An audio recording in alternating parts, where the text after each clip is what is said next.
Yeah, I want to lay another trap for me. Right, fine. There's not a trap at all. This is from this again points out the essential contradiction. Just lay another trap for me. There's not a trap at all. This is from he preaches against materialism, but fills his garage with a Rolls Royce, a new Cadillac, a new Lincoln, a new camper, two Rolls Royces. Two Rolls Royces. Now, I'll tell you another thing. Now, I wish he was here, the man who wrote it. Well, I preach against material things. Yes. When have I ever preached anything against material? I don't preach against material things. I teach our people and our religion that heaven is not on earth. I say heaven is not up in the sky. I mean, heaven is on earth. Hell is not underground. Hell is on earth. The white man has told you heaven is in the sky and hell is underground, and he takes everything in the middle. He's got all the factories, all the hotels, all the motels, all the electric, the land. I say heaven is a good condition on earth. This is what we preach. I don't preach against material things. And another. You can con people out of their wealth. You don't have to have any land if you're smart enough to talk other people out of theirs or take other people's lands. In other words, then, the ultimate determiner of wealth and power in the world is the mind of the human being. And that is why, then, we are poverty-stricken, not because we have not been blessed with wealth, but because we have been robbed of our greatest wealth, which is our mentality and our consciousness as a people. And again, we talk about this in black on black violence. People don't want to live next to you, hate the sight of you, miseducate the children, want to continue their oppression. And then what do? Beat each other up so that we can carry our money to them, buy the bus loads, and feel proud of ourselves and feel good after we've given it to them. And then we'll say, why are you doing that? It's my right as a United States citizen. I'm telling you, you look at it very closely and you will see to a great extent many of the rights that we claim we have were really set up in a way so that the white community could get greater access to black resources and money. And watch, as we became desegregated, we engage in the wholesale disinvestment of the black community. And to a great extent, it was a result of getting caught up in these consumer rights, which is another game, by the way, to buy what I want, when I want it, as an expression of freedom. Watch that concept. I was talking to one man here in Chicago who was complaining about his daughter being mistreated by his white neighbors, he being the only black one in the neighborhood. What can I do about that? That's right. Oh no, but it's my right to live where I want to live. And you know, this is the expression of my right. And it's interesting that when we get through defining our rights, it almost always means carrying our money to white folk and giving our resources to white folk. But the ultimate thing that it means is that white oppression did not end there, did it? His right to buy into a neighborhood made his oppression even more clear. He brought his children into even more naked oppression by the very rights that he thought he had won and that he thought he was exercising. And to a great extent, the black community had run into that impasse. After getting all the fair housing laws and all of the lunch counter laws and the desegregation laws and the other laws passed, we were fit to be free at last. And yet we look up, and where are we?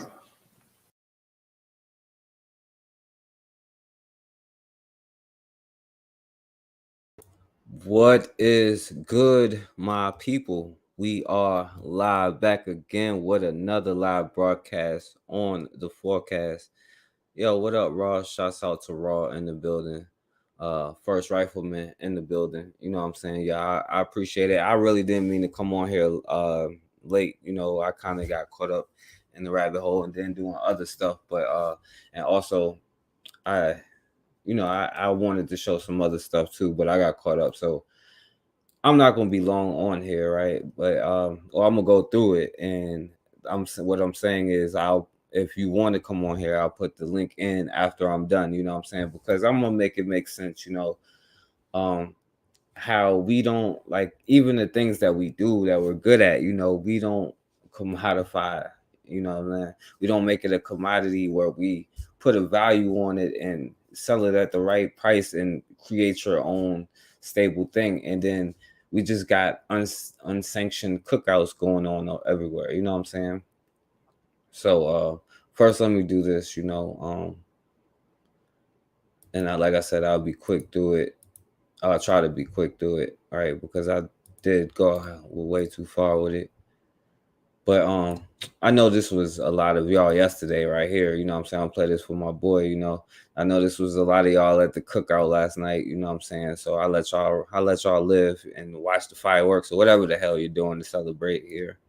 Timmy, we just finished the parade. Yes, sir. The biggest question is, what socks do you have on today? Oh, man, what a good question. Good question for 4th of July, because I have some very patriotic socks. Hold on. We're coming. We're going to flip it over here for you so you can see it. And boom. Oh, man. Oh, look at those things. Blow it up, baby. Blow it up. Yeah, I guess our first rifleman gonna get there. I know a lot of y'all was at the cookout last night doing that, but you just wasted. Well, I'm not gonna get on y'all about the cookouts or nothing like that. I'm just talking about commodifying. And speaking of, you know what I'm saying, the US is just an interesting thing that I saw here, Speaking of celebrating y'all forefathers, and y'all are American and all of that, but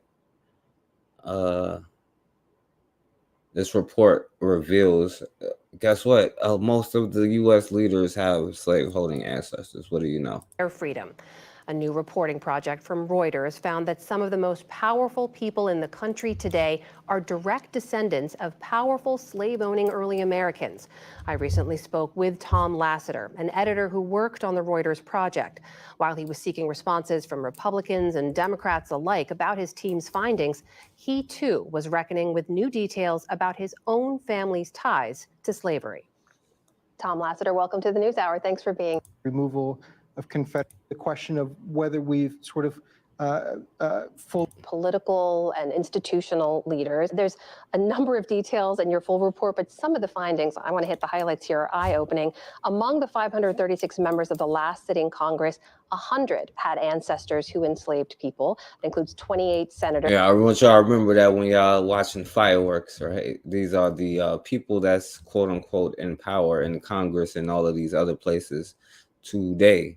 Eye-opening. Among the 536 members of the last sitting Congress, 100 had ancestors who enslaved people. That includes 28 senators. You're talking about both Republicans and Democrats. President Joe Biden, every living former U.S. president except for former President Trump, whose ancestors. Well, including Joe Biden, by the way. But he's the lesser of two evils. Yo, what's going on, Oni? Yo, what up, Cassandra? Shouts out to y'all. But yo, what do you know? Every living president has descendants who enslaved black people, quote unquote, and most of the senators and members of Congress. Ancestors came to the U.S. after slavery was I know. His mama, it's probably through his mom's line. Yeah, I'm sure. Abolished. Did the results surprise you? Well, I would say, first of all, that was a very much. The Trump family, and over there with that, what it was the Dramatic tribe and all the crazy stuff that they were doing. Oh yeah. And then how they had, that whole thing, how they tie in together with each other. So maybe they just did experiments, you know what I'm saying, on them, or how he got his fortune, of course, and his daddy was in there, but same difference. At least number. Those were the cases in which we could reach a high degree of confidence that the family tree that we had built for that sort of American political notable was from the very first rung, being the member of Congress or a member of Supreme Court, goes back to the ancestor that or Supreme Court. And you just saw what the two black ones were saying. Goes back to the ancestor that we identified as having been an enslaver, and then that ancestor had actually enslaved someone. So there were a great many other cases where we thought we had. Well, I'm pretty sure. Well, let me know. Probably linked it, but just couldn't reach that degree of confidence. You reached out. All right, so these are just people in political positions. We ain't talking about the banks and all the people who control institutions or none of that. Just a lot of the senators, all of the presidents, of course, except Trump and them, who's doing whatever they was doing over in Germany. You know what I'm saying? And we all know what they was doing over in Germany around that time. Or an interview, but we reached out to each of the 118 people that we've named in this. All right. So I just wanted to understand that, and I'm gonna show you something. Then we can get to this, and I have to show you this because number one, this is what I've always shown, and then understanding about being able to protect yourself and learning how to protect yourself, and being aware, taking gun safety courses, what I'm saying, like learning how to operate these things properly, and then never putting yourself in a tough situation to where you can always defend yourself, because you never know what goes on out here, because it's crazy. And I'm not gonna say much about this, but it's just a video. I never saw this video before. Sure. And of course I don't want to play dude, but he showed the video of the chick, what I'm saying, and police thing. So I'm not gonna really say nothing because I already talked about this, but I just wanted you to see the video of it. About the feud between two Florida neighbors that turned deadly. She calls constantly.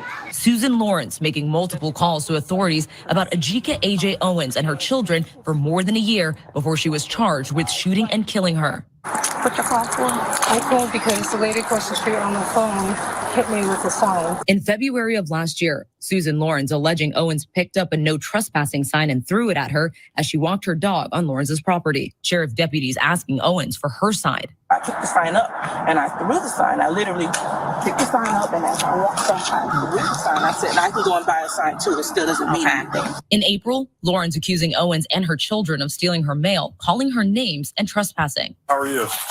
Aggravated. Okay, so what's going on? Okay, I've got young ladies who just keep coming by and think it's hysterical while I'm working to bring their animals and scream while I'm on the phone. But police say on June 2nd, that feud turned deadly. Lawrence confronting Owens' children for playing a field near her residence. Lawrence allegedly throwing an iPad and skates at the children. When Owens later knocked at Lawrence's home, her 10-year-old son standing at her side, police say the neighbor fired a single shot through the front door, striking Owens. All right, so y'all know the story and stuff like this, but the little boy is standing right there too. So and I wanted you to see it in action because they got video of the chick and all of this stuff. And look, you want to be prepared for anything that could happen. Of course, you're going to want to go over and defend your children. You know what I'm saying? But never underestimate anybody. You feel me? So you always want to be prepared for whatever situation, especially with somebody doing stuff like she was doing. She was kind of making it go in. Now, I just seen this one, right? This was kind of crazy though. You know what I'm saying? Because this was a brother with his boss. And I'll be showing y'all this because I'll be like, one thing that black people get together for a few hours and get mad, it will but then it goes away. But the problem is so many of these you'll never run out. You know what I'm saying? Now, this was a former councilman. We were just talking about the senators and all of that. Yo, what's going on, Miss Vita?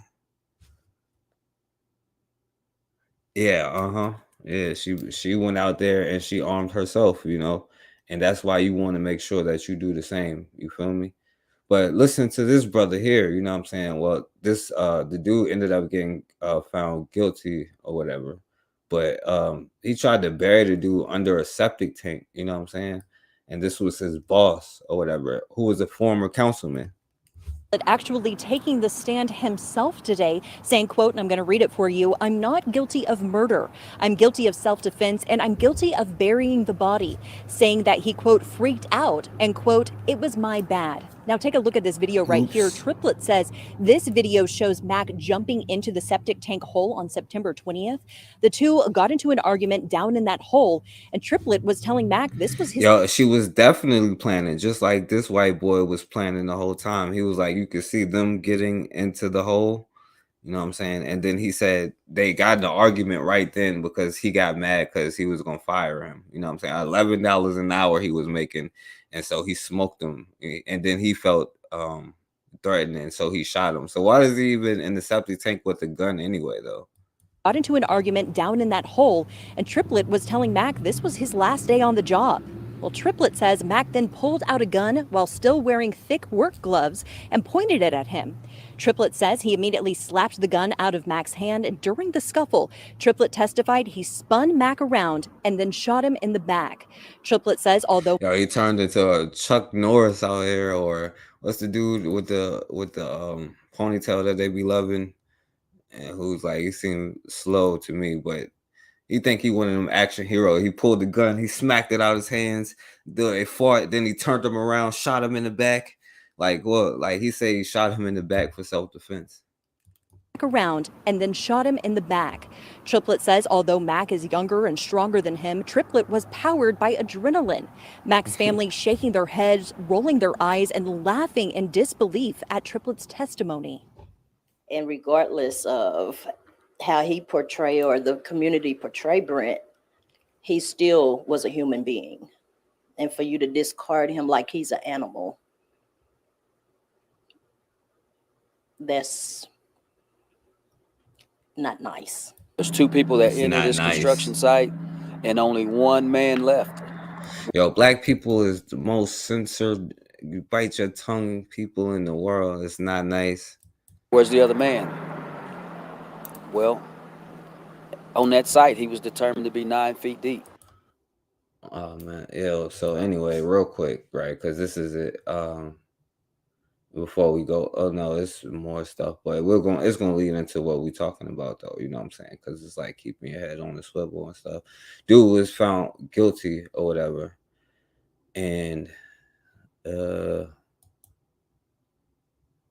don't really want to play this but I wanted to show you the details and stuff.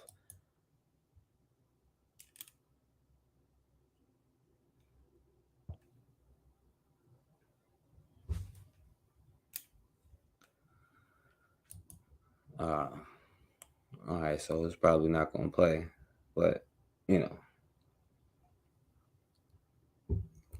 But he supposedly got sentenced to life or whatever.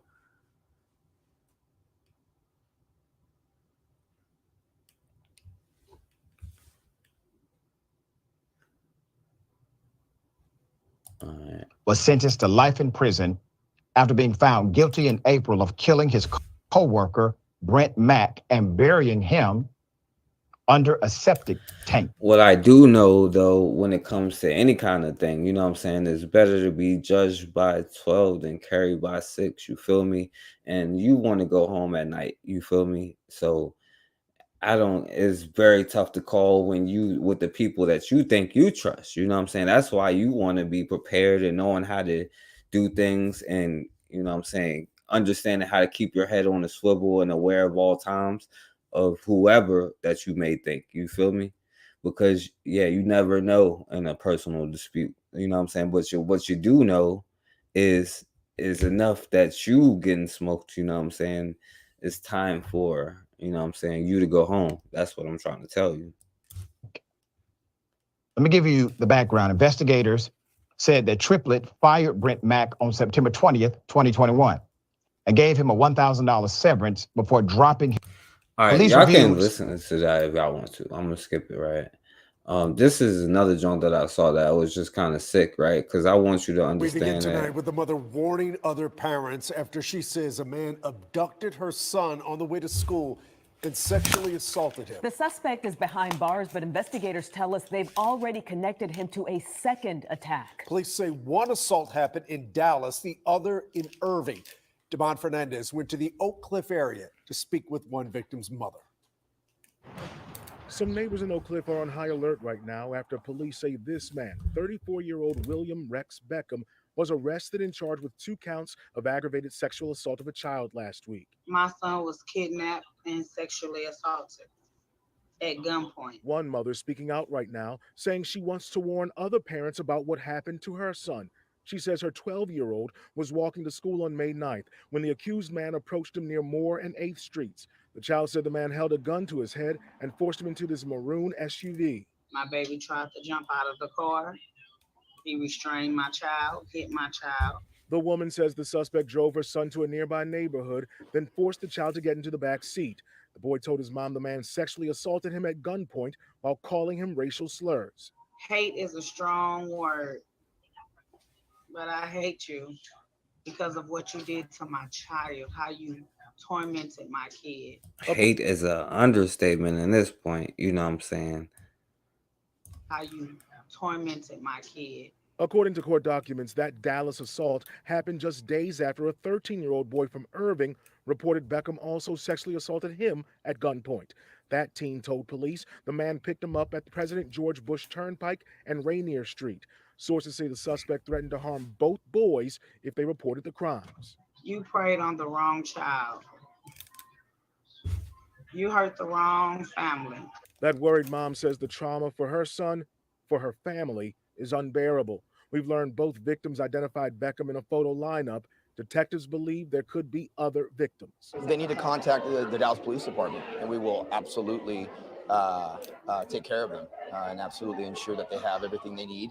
For now, Beckham remains in Dallas County Jail, and this remains an ongoing investigation in Dallas. All right, so and I had to play that because, like I said, I've been trying to show y'all these things and then show you how it works with their legal system. And a lot of us seem to think that if we do this or we do that, no, you cannot negotiate with a psychopath. You feel me? It doesn't work. And yeah, it's like you said, Cassandra, the question is, what are you going to do? You know?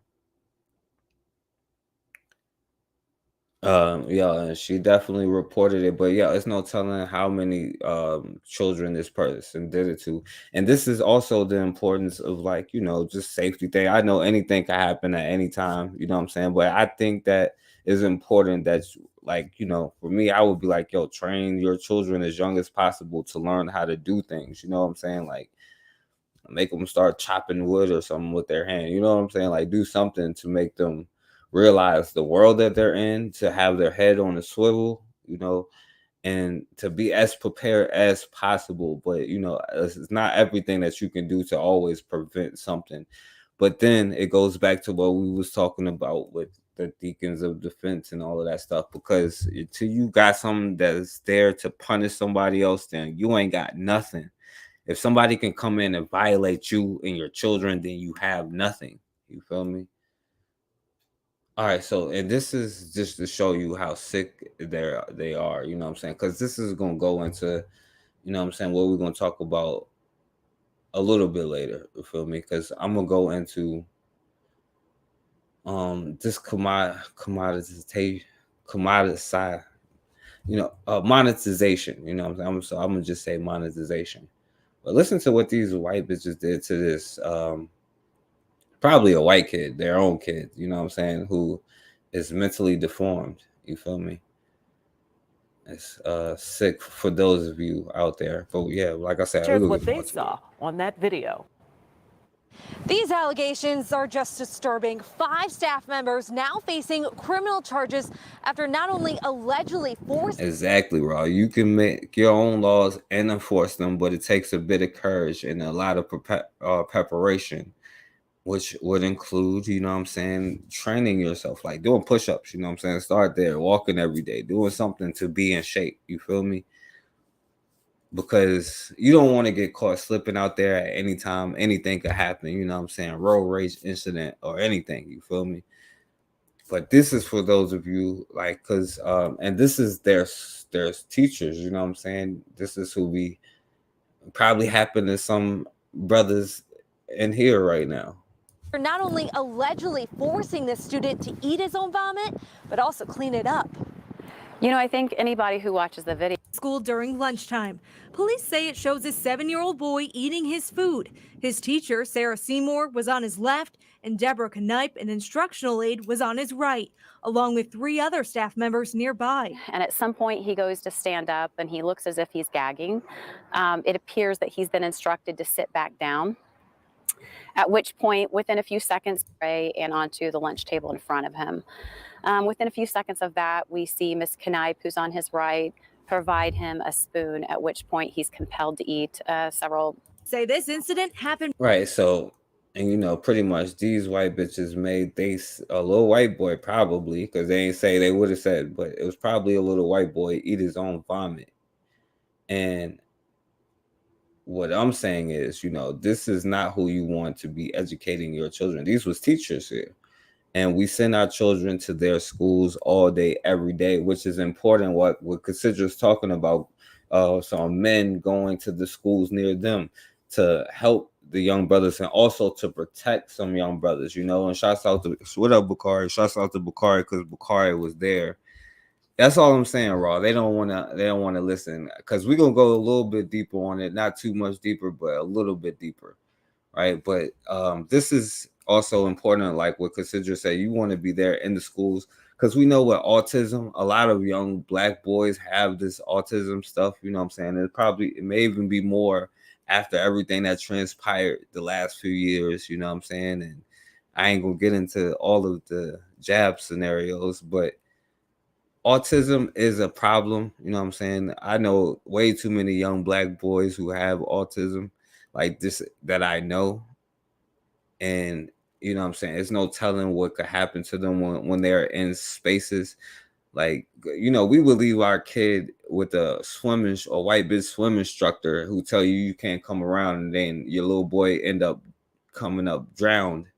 Right. So imagine what goes on in the schools. Like, see, me, I've always been able to be cognizant and aware to protect myself, but not everybody is like that. And a lot of people will prey on the weak. You feel me?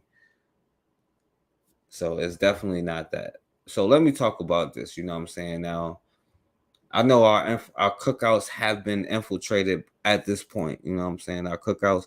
But one thing that we have not learned to do that everybody else has learned to do is to monetize whatever they're doing. You know what I'm saying? So even on our stuff, we're going to spend it. We're going to share it.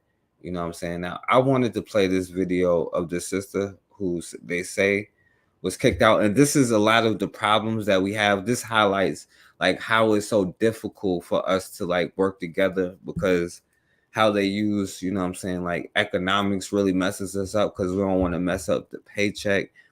And as well as that, Mabutu energy, you feel me?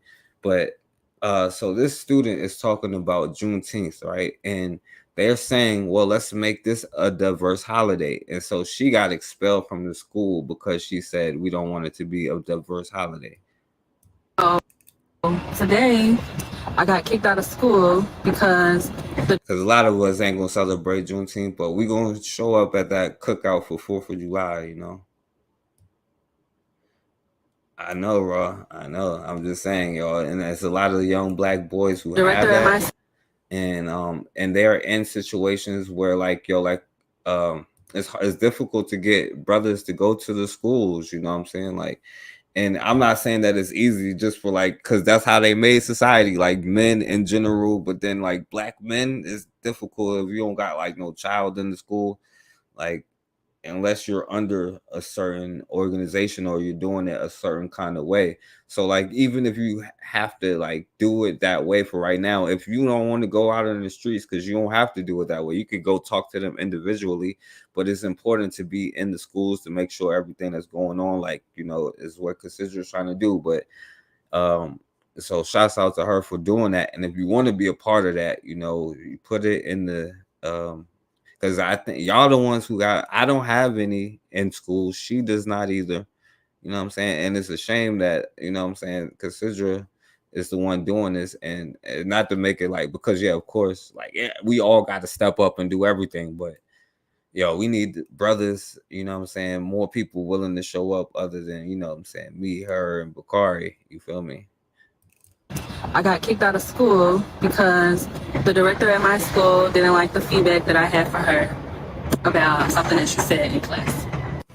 So I don't think Cassandra would have let you in on her thing anyway, so you don't gotta worry about it. First rifleman. I go to school right now for aesthetics. I was practicing to be an esthetician. Now, at my school on Monday and Wednesdays, we have this thing called morning meetings where we basically just talk about what's going to happen for the day, the next few days, and we celebrate people that's like graduating and all of that type of stuff. But instead of celebrating it for what it's for, we're going to celebrate it and all of that type of stuff. Now, the director at my school had an announcement for us, and she said that Monday we will be celebrating Juneteenth, but instead of celebrating it for what it's for, we're going to celebrate it as a diverse day, make it a diverse holiday. And I immediately got turned off by that because it's Juneteenth, right? So after the morning meeting was over, I went up to the director and I asked to speak to her in private. We went into her office and I basically explained to her, I'm like, the way you worded it at the morning meeting today, I didn't like how you said it because Juneteenth isn't a diverse holiday. It's not a diverse holiday. It's not where we celebrate diversity. We celebrate African American independence. And she was basically telling me you need to mind your business because you don't know what I have planned for Monday. We're a diverse school. Therefore, we're going to celebrate this holiday as a diverse day. And I was immediately turned off because that's not what Juneteenth is about, right? So after that. Now, let me say this, right? Because, it is important to make sure that you protect your stuff, you know what I'm saying? But also learning how to use your stuff to advance you to a higher place and not let other people use that very thing to make money off of your stuff and just commercialize it and all of that. If it's going to be commercial, you should be the one raking all the dollars. That's what I know if it was me, I would be like, oh wait, they'd be like, I wonder if the ancestors were. If you ask me, you know what I'm saying, in the future, then I'll be like, yeah, make sure that you use it to make sure that you get to the position that we want to be in. It's not just for us to whatever. Like if it's going to be that, then you should be the one who is making sure that you are benefiting from it, and especially the people who have historically taken everything that you have done and all of your stuff to mock it and trivialize it and to monetize it, because that's what they do. They make money off of our backs and everything else, and of course we know what Juneteenth is and all of that, like as far as how Joe Biden and them we gonna record, that's the thing, we're gonna give you Negroes. We get that part, you know what I'm saying? But yeah, it's definitely not no people of color tip. I went back into the classroom and some of my classmates were asking me what did she say, because we were all in agreement that that's not what Juneteenth isn't about. We don't celebrate Cinco de Mayo as diversity. We don't celebrate Haitian Flag Day as diversity. We don't celebrate Indigenous People Day as diversity. So I felt like, why would you take our holiday and try to make it something that it's not? So while I was in the class, we were all talking about just basically what had happened at the morning meeting, because I have to tell her it wasn't even that deep. It's not that deep. Why are you making it this whole thing? So we got into an argument in front of all of the students in my class. She completely humiliated me, told everybody that she was suspending me and that I had to go home. You're not supposed to, first of all, you're not supposed to tell my personal business to other students. That's number one. Second of all, you're mad because I had an opinion about what you had to say. I did the right thing and I pulled you to the side and told you, I don't think that's what we should be celebrating it as. So after that whole argument, she's like, yeah, now you need to leave my building, and instead of being suspended, you'll be expelled. I'm like, expelled for what? So we get into another argument as I'm leaving the door, because I'm like, you're dead wrong. Your feelings are hurt. You didn't like what I had to say. And now you want to expel me and still try to make me pay for a school that I didn't fully get to attend? That's not right. So as I'm leaving the building. All right. So, they saying how they got into an altercation. Now, there's one part that I do want you to see, though, because I want to make it quicker. You know what I'm saying? So now, I guess one of y'all allies, you know what I'm saying, come on here. But this is very important to realize, because how other groups don't just you know what I'm saying, whatever for whatever kind of money or whatever the case may be, they just ain't gonna throw. Our own would do that. We see that here, you know what I'm saying, where a brother would call a sister that, you know what I'm saying, just because like, and take up for, you know what I'm saying, other people who are actually that. And it's very difficult to like monetize stuff and do things and, you know, make it mass because of this, like, even though Bakari may not like me saying this, being on code thing, you know what I'm saying, or having some kind of camaraderie at least, you know what I'm saying, to not just throw each other under the bus. But I want to play this from, you know, just wanting so to. you could tell this is one of the LBGT, and I'm pretty sure there's a lot of sisters that go into here that's trying to keep it up. But this is one of the reasons why it's difficult for Black people until you got like the deacons of defense rolling around like, yo, you're not gonna break the boycott or whatever it is. You know, it's very difficult for us to stay on the court. You know what I'm saying? Respond to what is being transpired at Tricoci. Everything that Kalijah, we were in the class with her. We are her classmates. Several. Oh, you know, Juneteenth was a part. They did have the LGBTQ thing at the White House for Juneteenth. I forgot. So he must be invited to the show too, you know, because we got to be. I don't know. I don't know what we got to be. It just baffles me. People were in the classroom when this went down, and the things that she's saying is not true. Like, it's over exaggerating. Nobody put hands on her, none of that. She got loud and escalated the situation. And oh yeah, because y'all could watch the whole video if y'all want to, but the sister was like, the lady or whoever it was accused her of putting hands. She was like, no, like everything is on video, everything was recorded that happened.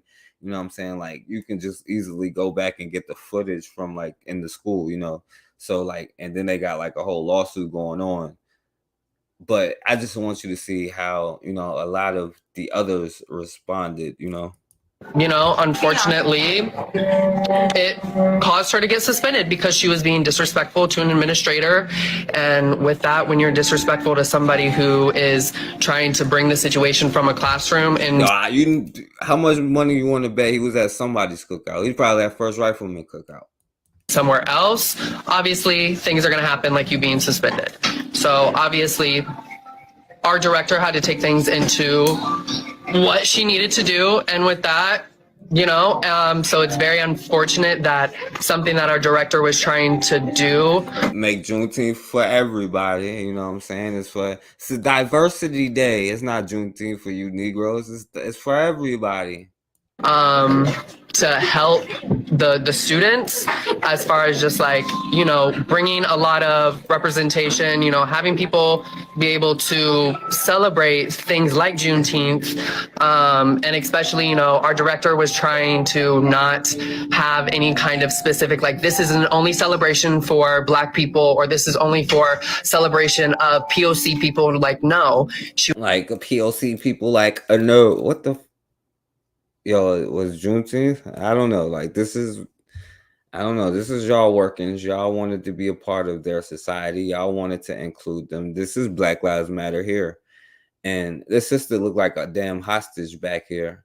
Like, because you know they got to have the Black person to co-sign it. Well, First Rifleman knows about that. He's probably done his fair share of co-signing some BS. He might not do it on the Democratic side because he would call him a Democrat or whatever he want to call him. It's all the same thing, right? Because I don't care, right? Because most of the slave owners, guess what they were? They was like faggots raping little boys. Like that dude earlier who kidnapped a bunch of little boys. Guess what they were? Like they was faggots. And if you got a problem with that, then what they did, then the problem is with you. I'm sorry. Celebration for Black people, or this is only for celebration of POC people. Like, no, she was trying to throw an event where our campus is a widely diverse campus of all different walks of life. So that's all our director was trying to do, was have this event, have us all feel seen and represented. And so she was wrong because she shouldn't have been talking about this is for Black people. Right? She should have included everybody, should have invited everybody to the cookout. You know what I'm saying? Now is our opportunity to monetize, celebrate, you know what I'm saying, with everybody. You feel me? Guess what? You better You monetize everything that you do. All the skills that you got, you make sure that you monetize it, like learn how to hone your skills. And I'm talking to like the younger people, the skills that you good at, learn how the business aspect of it. You know what I'm saying? Practice what you do every day and then learn the business aspect of it. And then you won't have to go to other people's school and celebrate and do all this other stuff and have like these white boys out here, you know what I'm saying, trying to tell you different. And then First Rifleman would even agree with him until he started talking.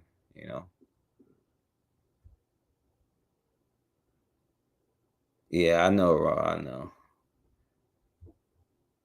Yeah, because that's the problem. But it's not him that's the issue. It's the sister here. No, and you know how I feel about it. You know what I'm saying? But it's the sister sitting here co-signing it. Walks of life. So that's all our director was trying to do, was have this event, have us all feel seen and represented, and that's exactly what happened. So this whole other because the dude First Rifleman, he would probably be against Juneteenth events anyway, especially Black Lives Matter, and now he co-signing it. You know what I'm saying?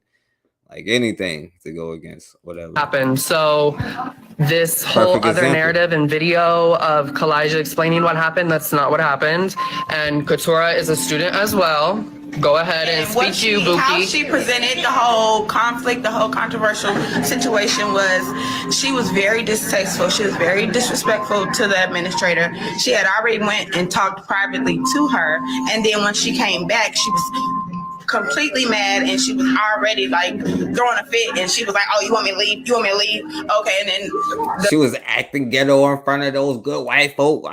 They see us how they sees us now. We got to talk proper now. We don't want them to see us mad, because now they go think we all mad Black women. You know what? She don't see color, right? That's what she would tell you. the staff was actually being very nice with her, and she was saying, "Hey, you need to leave right now, or I will suspend you." And she, "Suspend me? You can't do that. Suspend me." Just basically going off, overdoing her part, and she's not gonna actually disagree with what she's saying. Well, she might. Never mind. I take that back. She might. Really distasteful, like I said. Like, she really needed to calm the situation down, and nobody else felt that way. So she definitely took it out of line, and she did too much. Yeah, took it out of context. Like, it wasn't as like, okay, it's enough of the gay dude here. Yo, what up, K Shaw, my brother?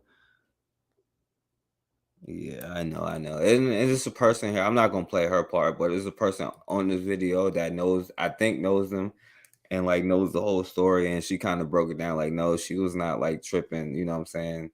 And but here we go. But this is another sister here, and the thing is, they took down their videos, right? Because number one, there's video of the stuff. Like, the school has cameras in the school. You know what I'm saying? And number two, you know what I'm saying, they put up these videos, but they took them down, especially after the sister has a lawsuit going on. So I ain't gonna say too much about it anyway, because but they like I said, they took these videos down, and people like, yo, what are you doing? Like, you know what I'm saying? If you're telling the truth, then why didn't the little white boy, he made another video he kind of let the racist stuff start slipping, but he deleted it according to this video here, right? But she deleted this video too. But listen to this. And this is why it's difficult to commoditize or monetize, you know what I'm saying, the things that you do to benefit yourself, or just to work together or to get in our schools, because we so quick to sell out for $8. 15th event was extended for everyone because there's a school full of diverse people. The school is a diverse school with a lot of different cultures, a lot of different walks of life, a lot of different and notice they like and the thing is, she probably was like, yo, no, you tripping, you know what I'm saying? Like, you damn right it's for Black people. And you know what? She's right. You feel me? And but y'all understand, consider she's off code, you know what I'm saying? And the code for these fools here, she's like, yeah, it's a diverse holiday and people of color, and we gotta invite everybody to the cookout, right? Our cookout is definitely an unsanctioned cookout here, you know what I'm saying? But our cookouts, everybody is crowded, everybody's in the building, you know what I'm saying? I might get kicked out, but you know, y'all got all y'all people that's in the building. Ultra Coach University along with the girl in the video. The Juneteenth event was extended for everyone because there's a school full of diverse people. The school is a diverse school with a lot of different cultures, a lot of different walks of life, a lot of different skin. With that being said, it would not be possible for us to host a Juneteenth event for only Black people and single out everyone else who's been in the school before this girl even started, before I even started. A bunch of our instructors are different colors, different walks of life. Now the sister, she didn't say like, oh, they can't participate, they can't do stuff, but she's saying, well, we're not going to take a day that was about, you know, what it was about and just say, well, this is just a diverse holiday that celebrates everybody, LBGT and Black, like, because this is the irony, like First Rifleman is sitting here agreeing with Black Lives Matters talking points, you know what I'm saying? And that's how far Black people are willing to go off code, and she is not going to do anything different because you know what, she don't want to be suspended from the school, right? That other sister, you know, that's the gay white boy, you know what I'm saying? That's that must be the holy grail for her. I don't know, but you know what I'm saying, they not going to do what they have to do because they don't know how to monetize their own stuff. They the ones who know how to do hair, but they got to go get qualified through somebody who don't know how to do. But you got to go get qualified through them because they learn how to monetize everything that they do. And that's what I'm trying to tell you. Your skills, you don't have to do this. You know what I'm saying? You can make your own stuff and be about that life. But, you know, what do I know? So it's not right to single them out just to have a celebration for Juneteenth. Yo, my brother Bobby, what up?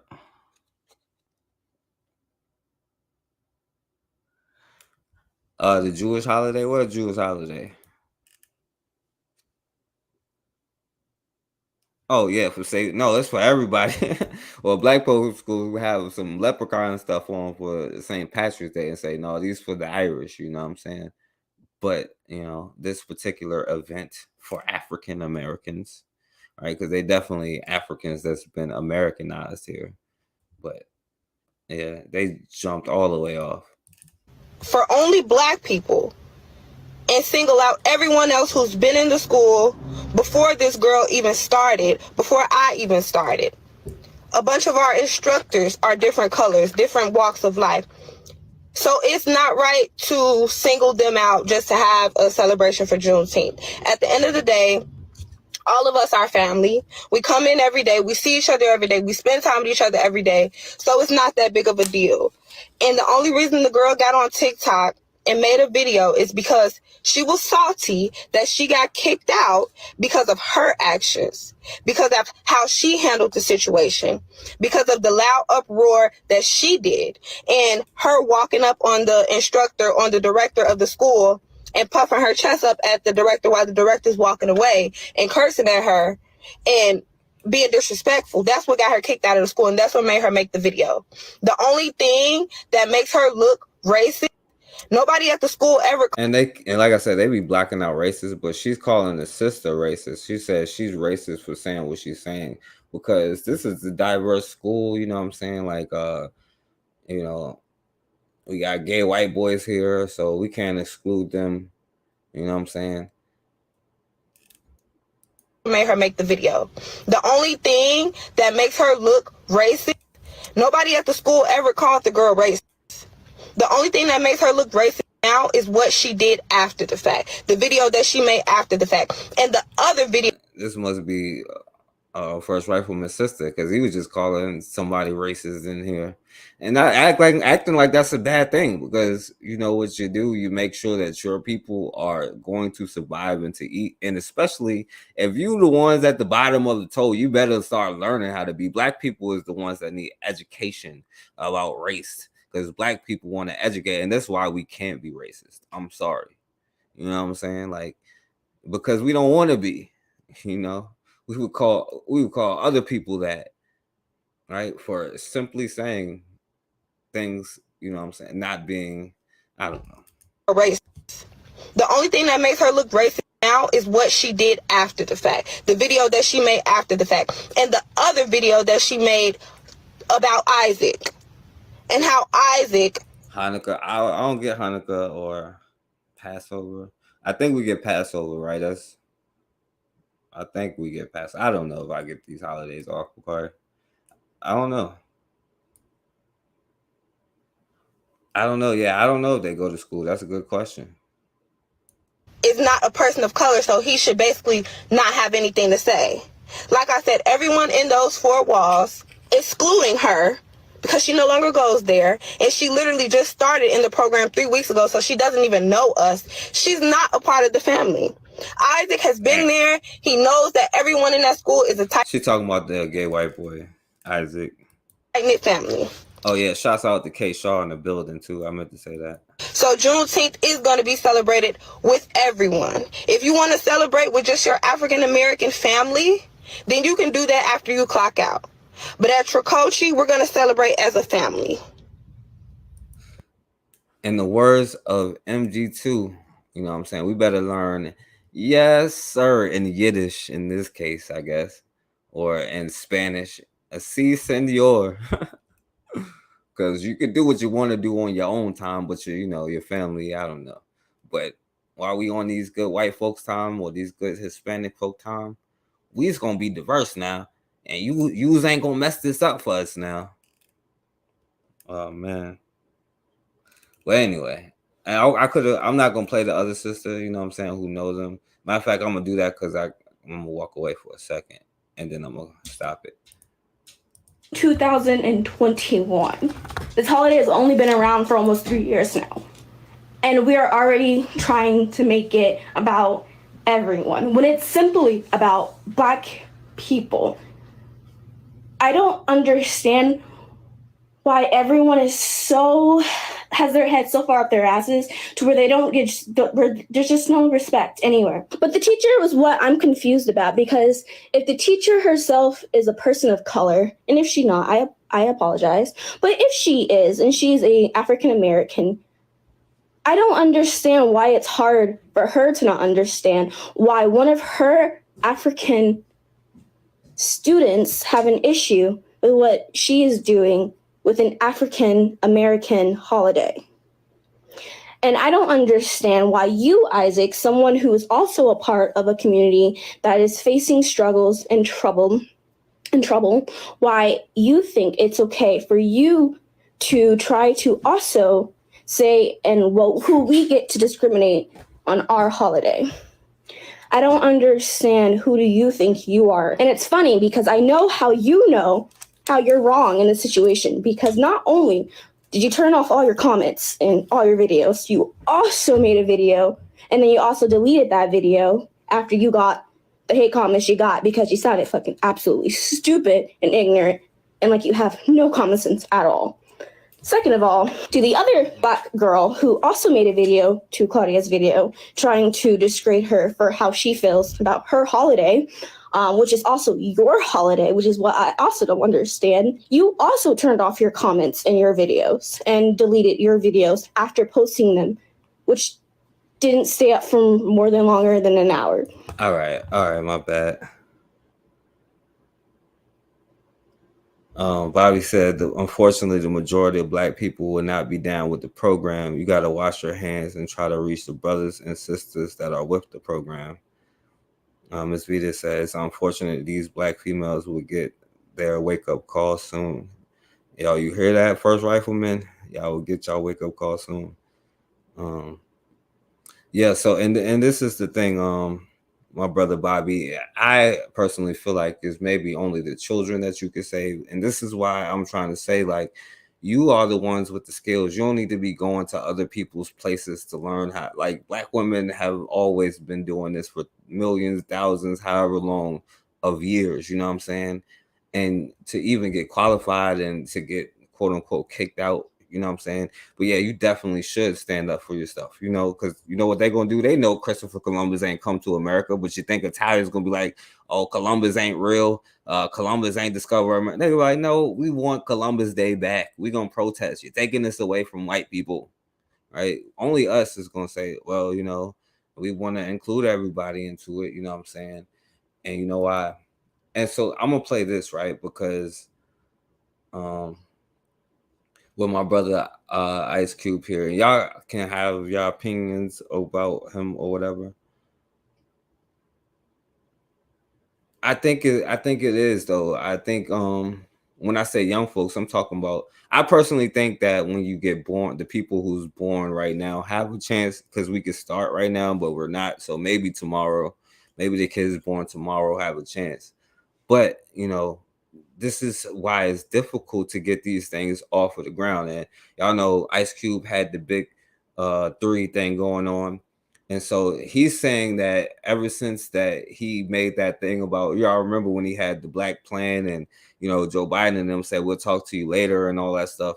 He's saying that he's been getting like kind of boycotted or thrown under the bus and all of that stuff because he won't get on their code. Like these sisters did it to get in a beauty school. You know what I'm saying? Like that's how much the coon chip has been activated within us. We'll do it to get in a beauty school, to get a $12 an hour job.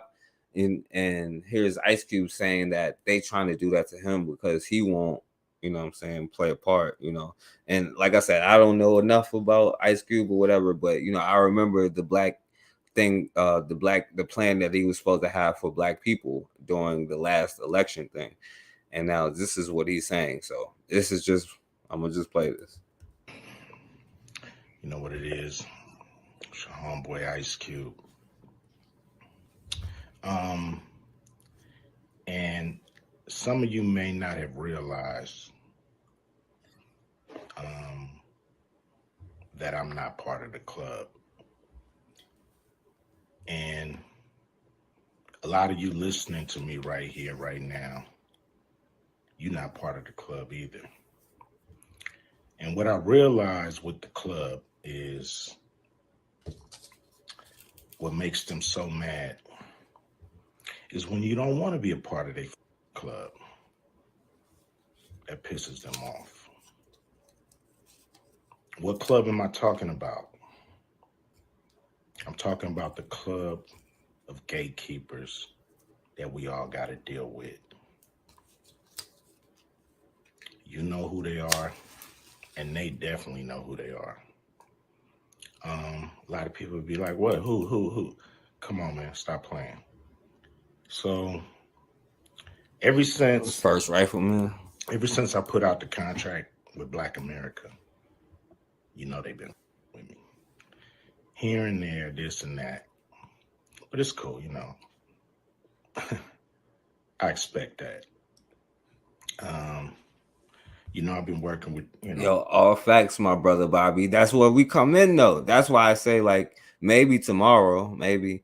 But like, cause listen, that's why I'm like, yo, what Cassandra's talking about, like what Card be talking about, like even if it's just your children's or your grandchildren's or your nieces and nephews, like, and it's literally like no kids in my family, but it's no excuse for me because I need to go to like these school board meetings and say stuff and do stuff.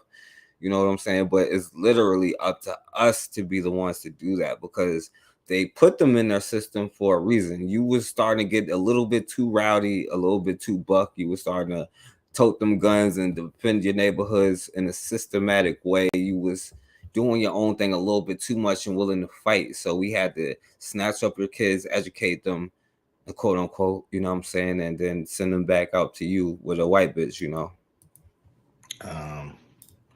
I've been working with, on the big 3 for a long time, and you know how they've been with me with that. I done made it, plain, simple, and clear what they've been doing. The NBA been with us. Now, a lot of people might say, like, well, but Cube, you want to work with the NBA? Really, I don't give a fuck about working with the NBA. What I want them to do when I say work with us is to stop working against us. Stop doing that bullshit behind the scenes that we know you're doing. Right, yo, I feel you, Miss Vita, and I don't know, like that's why I was saying I don't know, like I guess you could have your own opinion about it because I don't know enough to argue about it, but I'm just saying, just for lesson purposes, and keep in mind, like, because this is what we're talking about. It's difficult for us to stop watching the NBA, the NFL. We know that the Jerry Jones stuff, we know all of that stuff. We know they don't let black owners, except for these quote unquote gatekeepers, you know. And the thing is, you are the talent. You don't even monetize, or we don't monetize our talent. We good at singing and dancing and telling jokes and stuff. Just monetize it then, you know what I'm saying? Like, and playing basketball and football, you know what I mean? And we still support the NBA even still, you know what I mean? So like, but I get what you're saying, because it may be or may not be a diverse situation. You know how black people is, right? It may be some people of color stuff going on in here, but still the lesson I think is valuable. Mainstream media, you know, they ain't fucking with us. And that's cool. We can do it ourselves, you know what I'm saying? We still on the rise without these motherfuckers. So we don't need them, you don't need them. You know. So what am I gonna do to deal with these gatekeepers? Well, what I'm gonna do is go on a gatekeepers podcast tour. And I'm gonna go talk to everybody, you know, and get a chance to get my message out to the people. Be able to let people hear from me. Instead of Byron Allen. And listen, the thing is though, the thing that you do is, right, because there could be, you literally are the gatekeeper though, right? Because we could be like, yo, this store, okay, how about this store that shot a black kid in the back, right? Or that follows me around in the store, or anything like that. Like, just pick this one store, this one chain, this one thing, you know what I'm saying? You literally are the gatekeepers, right? So like, we're not even on the right mindset, because like I said, right, they monetize us, right, to make us a commodity. That's what we are in this system, is a commodity, right? They monetize us, you know, even with the things like, you know, like my brother MB2 was saying, and kind of in a way, you know, they even with the sports, you know what I'm saying, like, we don't use the way to get up in their system, and like with the affirmative action thing, and bring it back to our communities, you know what I'm saying? Like, we just are consumers, you know what I'm saying? We are a commodity here, you know, and it's difficult for us to do that, work together, because, you know, Bobby said, Q says one or two things right, but he makes a lot of coonish too. Yeah, exactly. You know what I mean? But, you know, that's why I'm saying, like, because it's even not watching it, you know what I'm saying? But all right, so I'm gonna go to something else, right? So I was kind of talking about the hair thing, right? And I'm only playing this. I don't know much about it, but I'm only playing this because a lot of black women was super mad, and then plus it go with the hair thing, you know.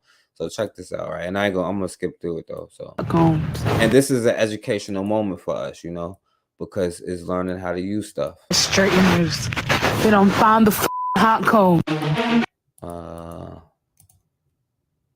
Are you sick of having issues? My bad. See, I don't like playing all these people's videos, but it's lessons that I'm trying to tie together, right?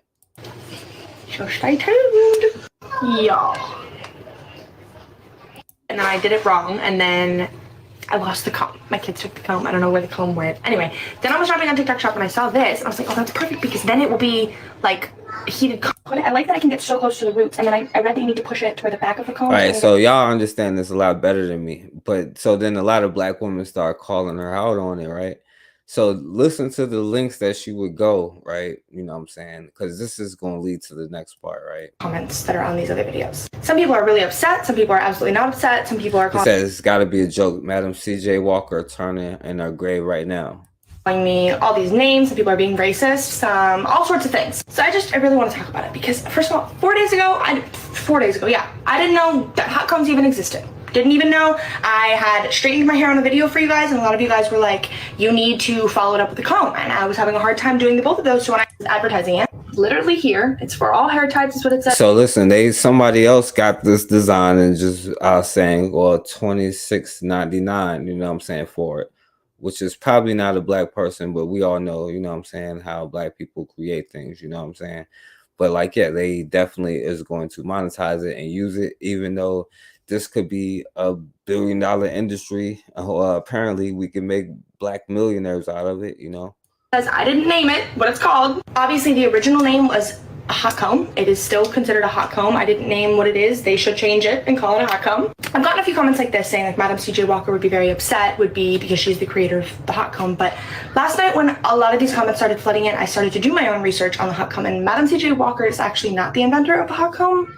Francis something is. He's a French man. He invented it. Not that that has anything to do with it. Obviously, I know that this is primarily now I know that this is. Now, see, like, she would go all the way off the sidewalks, be like, yo, like, you see how, like, we can't even be like, yo, the people that we know, like, this is how they're able to keep industry within themselves, you know what I'm saying? Well, yeah, a French dude made this, you know what I'm saying? Which is absolutely not true. Like, and I will show you this because this is a part of history that you can learn, and also learning how, because she became a millionaire by realizing, hey, I have something that is a need, right? Something that I can kind of produce, you know, and then a lot of people is going to buy it. So she learned how to monetize something, her idea, turn it into something that was real and valuable. Right, this is an important skill that we definitely need to learn, right? Because we know that everyday things in our lives, like, hey, this could improve myself, you know, and you understand how it works. But so this is like so they're saying it's a misconception that Madam CJ Walker invented it, okay? Right? So this is the old jump. So they're trying to say a Frenchman named Marcel something in the late 1800s, you know what I'm saying? Well, they listed it as a hair waving iron, right? So in 1886, it was being marketed to popular in popular American stores like Bloomingdale's, you know what I'm saying? But the issue is, right, because that's not the truth who made it, right? So this sister here, right, which is important, Annie Malone, right? This is her. So she was born in here, you know what I'm saying? She was the first one to do that. You know, it said Malone understood that for African American women, appearance and grooming represented more than their personal style. Right? It also indicated a woman's class and social standing. So she worked, and she was the first one to do this. So she had little money to properly care for her hair, so she came up with this thing. I'm trying to find it there. Um, oh, I should have put it on there, but yeah. So as a businesswoman, she had to overcome many challenges being a black woman in America, right? So she began experimenting with chemistry and established a successful business after developing a line of products that were advertised to improve the scalp. You know what I'm saying? So she was one of the first people to do this. You know what I'm saying? This sister here, you know.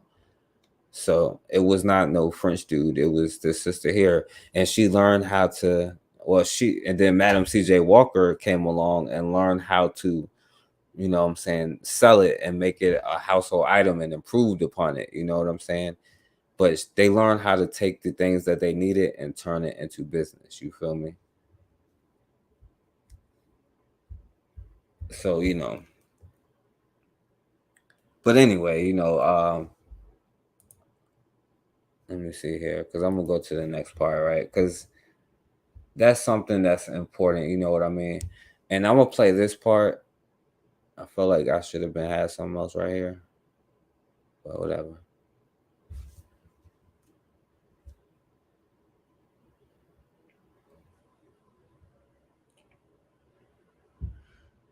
All right, so yo, this one I'm gonna kind of do it for my boy First Rifleman. Yo, what's going on, highly favored?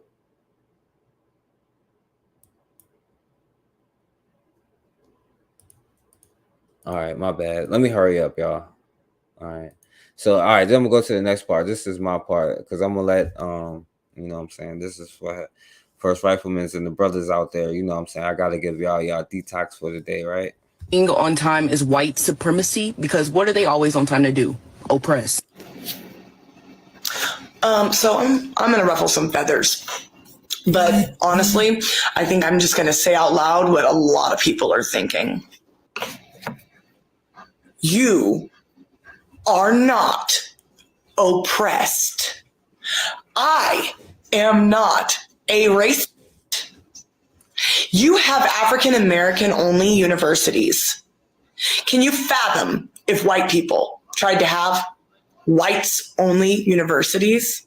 Oh, but I forgot, right? It's only segregation if white people do it, right? That's right. Oh, and Black History Month. Can you imagine if we tried to have White History Month? See, your ancestors were oppressed. You have never known oppression the way that, like, just stop. Not all white people are racist. Not everything is white supremacy. You live in a country where you can go, whatever you want. Be successful, go to school, start your own business. You are not oppressed. And you paint white people with the exact same brush that you accuse us of painting you with. I never saw color until a select portion of the Black community decided to jump up and start screaming that everything is white supremacy. I never saw color until you painted yourself with color. I've never been racist. And now apparently me showing up on time and having respect for other people's time makes me a white supremacist. You need to stop crying about all of the oppression that you're not actually experiencing. This is not what your ancestors fought for. Now somewhere First Rifleman is over there nodding in agreement, trying to find out who she is so she can follow her. But I had to play that for the rest of y'all so y'all can get y'all detox for the day, right? Because I'm gonna show you this, right? Because this is how brothers end up like this, you know. So this brother, I didn't even know who he was, right? But he's apparently an artist, you know, and he just got the what's his name? The brother's name. He just got that treatment.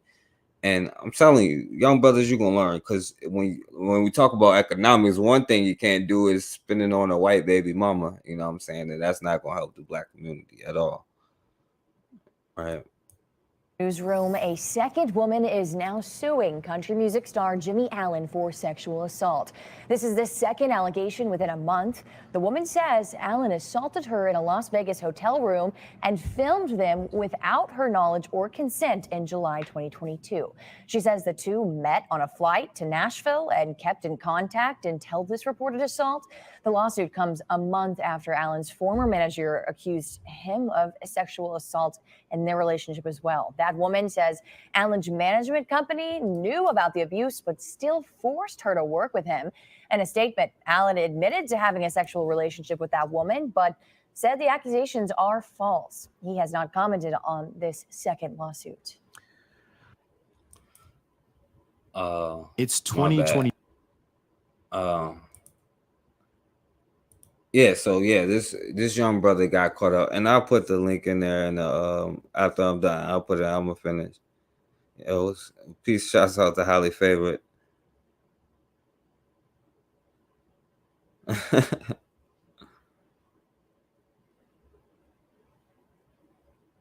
Yeah, wildin'.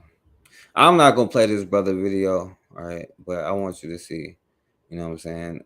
I think it's a white joint. You know what I'm saying? Now this brother apparently was starting to make some noise and get up there, and then some white girls that he said it was consensual and all of that stuff, but he got burnt. You know what I'm saying? So I ain't even gonna play the rest. You know what I'm saying? You know what I'm saying? But unfortunately, you know, it is difficult for us to learn. You know what I'm saying? But speaking of this, you know what I'm saying?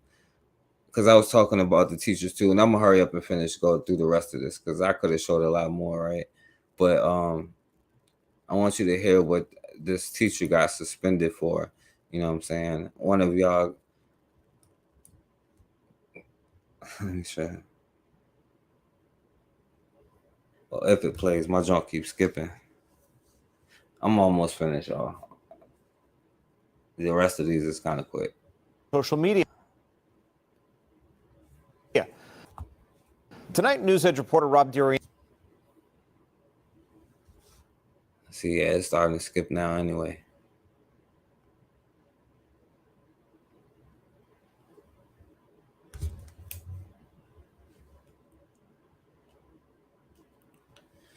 But it's all good. But you know, I want y'all to show I want to show y'all this one because you know, we was talking about the teachers and understanding who you with, but a lot of brothers will let this slide right here. You know what I'm saying? But they don't even want me to play it.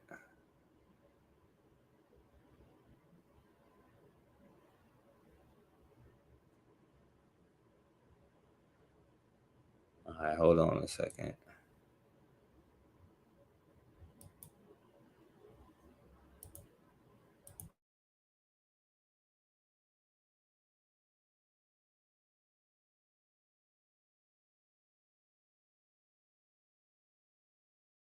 All right, my bad. All right, let me go to it. Enzo is hearing from students who say that they want swift action. Alexandria Boyington is an art teacher at Alcovey High School. The video we're about to show you shows her sitting on a desk in the middle of class, asking students when it's okay for her to use the N-word. Take a listen. Yeah, date a black guy. Okay. Then I can say no, because I got a He's talking about First Rifleman there. She said she could say the N-word because she got an N-word. You know what I'm saying? Yeah, date a black guy. Okay. Then I can say no, because I got a It was no reason for you to say that. Student Malik Montgomery will be high school teacher start blowing up online. I'm pretty upset about it, and I hope some justice get done. And what was your reaction when? Okay. Then I can say no, because I got a And she was some white bitches have an N-word. You know what I'm saying? I just want you to young brothers to understand this. Some of the older ones is not caught. But check this one out. Speaking of like schools, I'm not gonna play this whole thing, but this young student here in Missouri, not too long ago, got suspended because they was recording a teacher, you know what I'm saying, you know what I'm saying, the N-word over and over. They suspended her, you know, they tried to fire the teacher and all that, but they suspended her just for recording it and putting it up, you know. Yeah, it's gonna keep messing up now.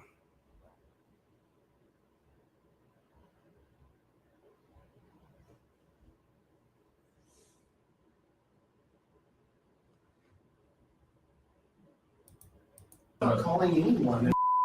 This isn't a threat. I'm not calling anyone. I understand. I can say the word. This exchange between a geometry teacher who used the N-word repeatedly and his student at Glendale High School in Springfield, Missouri, is brewing a firestorm of controversy. The video, obtained by NBC News affiliate KYTV, was recorded by 15-year-old sophomore Mary Walton last week. Walton was then suspended for 3 days because she violated the school's policy on recording faculty members without their approval. Glendale High School principal Josh Groves said in a message to the high school community on May 9th the professional standards for Springfield. All right, so they pretty much suspended the young sister for recording that, you know, and for putting it up. And I'm gonna leave you with this one for to be the last one, you know what I'm saying, just so y'all can get the rest of it. It's not long. All right. Why? You asked me how to spell it, so go ahead and pronounce it. Pronounce it after me. You asked me how to spell it, so go ahead and pronounce it. Now, I'm just saying, like, after affirmative action, right, and integration and all that stuff, one school lost like 65 black teachers, you know what I'm saying? And there is a shortage on black male teachers and black male influence in these schools. And unfortunately, a lot of us are being taught by the most dangerous species in the universe. All right. Now, there's one last thing I want to show y'all, because this is not long, but this is probably gonna make y'all mad too. But I hope to stay on the right part. Hold on, let me.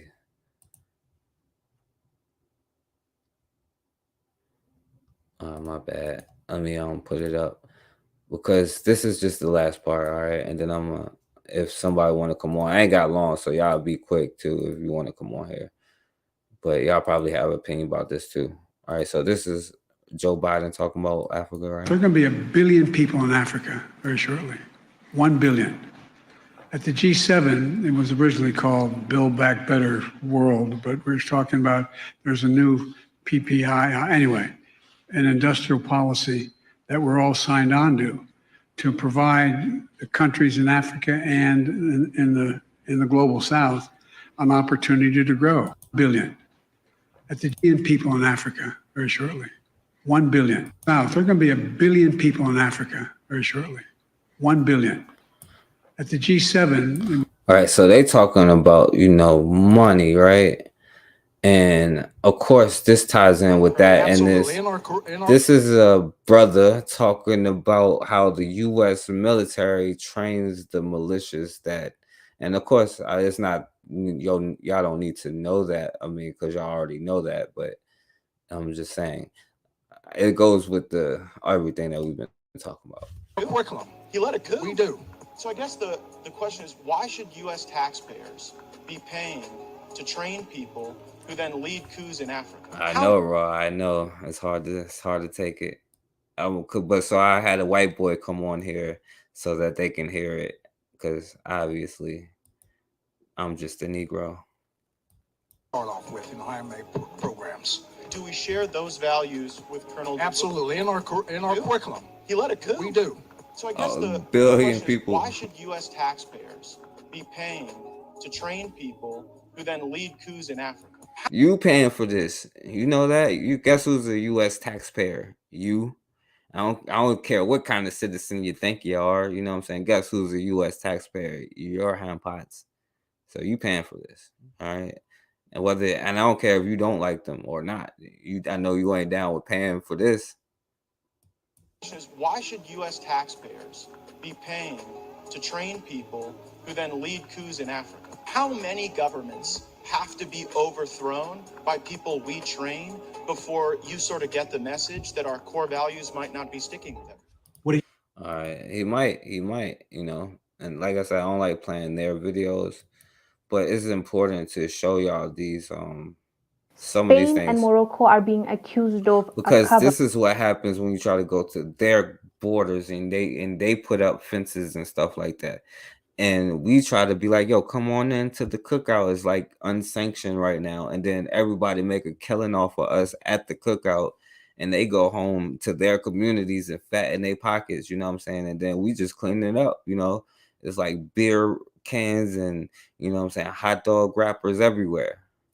cover-up. Amnesty International is accusing them of racist practices at their borders. The cover-up was actually really obvious. You can see it because even though the Hatroon was there that day. They hit you even in the floor. They hit you so much, after you knock out, If you don't know anything, you can't move, they will leave you. If you can move, they will hit you till you can move. We meet Hatroon in the derelict school in Casablanca, where he's been living. He levels serious accusations against the Spanish police. He says he had already reached European territory where he was seeking asylum, but he maintains the officers forcibly deported him. Seeking asylum in Europe, you know what I'm saying? Like, it's sick in the world that we live in today. Ain't that something? This is what we do. Like, you know what I'm saying? I can call myself whatever it is, you know what I'm saying? But this thing that got me seeking asylum. But guess what? We are our only asylum. We all we got, yo. They send you back to the Moroccan. Sometimes they allow the Moroccan police to enter inside to pull you out. Local journalist Javier Angosto was inside the Spanish city of Melilla when crowds stormed the border in June. He confirms Atroun's account. To get over the border. Let's get a whiteboard. Let's count. All right. But anyway, I'm showing you this because I want to show you something positive, right? I want to end it on something positive, and I think this is something that I like this sister here, and I think she's doing something good. You know what I'm saying? Like, just from everything I've been following her, I hope that now I will say I don't have that much, but listen to some of the things that she's saying, though.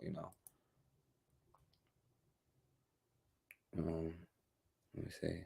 How do I take this off?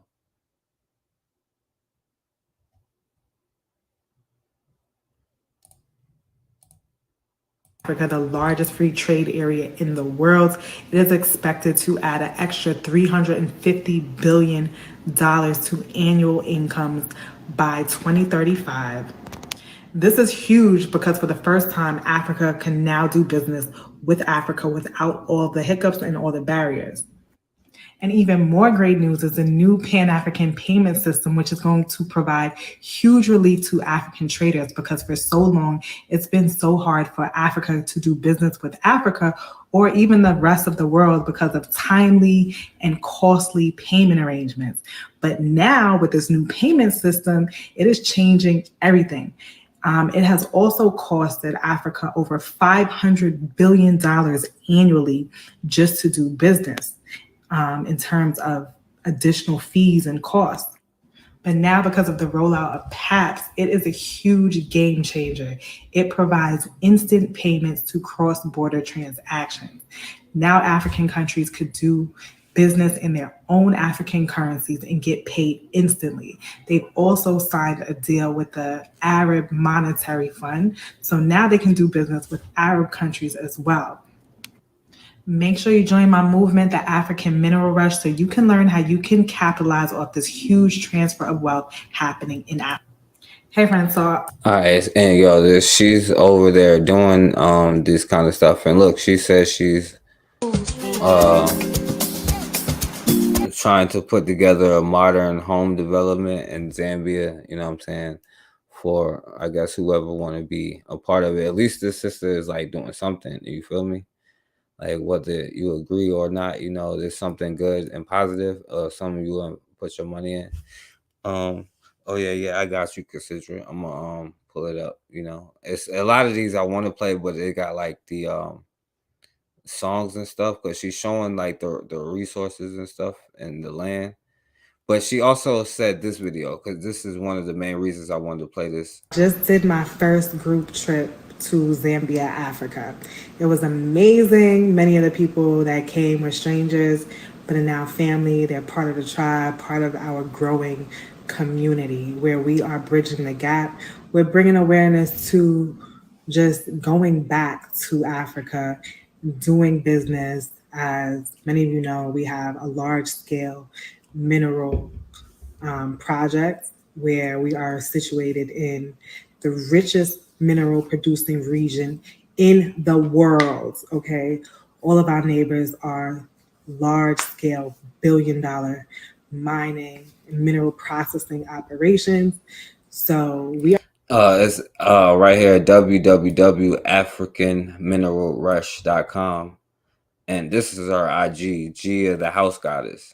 All right. So she got apparently like a lot of land that has like a lot of minerals out there. And she got a lot of money doing real estate, especially down in Atlanta. She learned how to work the market, got a lot of houses for very cheap and learned how to like work the game. And you know what I'm saying? So then she went over there and started investing in gold and you know what I'm saying? So then she realized instead of just paying for it, like why not buy some land out here that's like supposedly rich? And she saying she like got like lithium and like a lot of things like in the future with the electronics and everything being based off of there, like you want a lot of the resources. And this is what we're talking about when we say like first of all, sanction your damn cookouts, first of all, you know what I'm saying? And then learn how to monetize the things that you have. You know what I'm saying? Like, you can keep the Bible, we'll keep the land. You know what I'm saying? Let's, like, we'll, instead of, we'll just give them back the Bible and then we'll take our land back. You feel me? That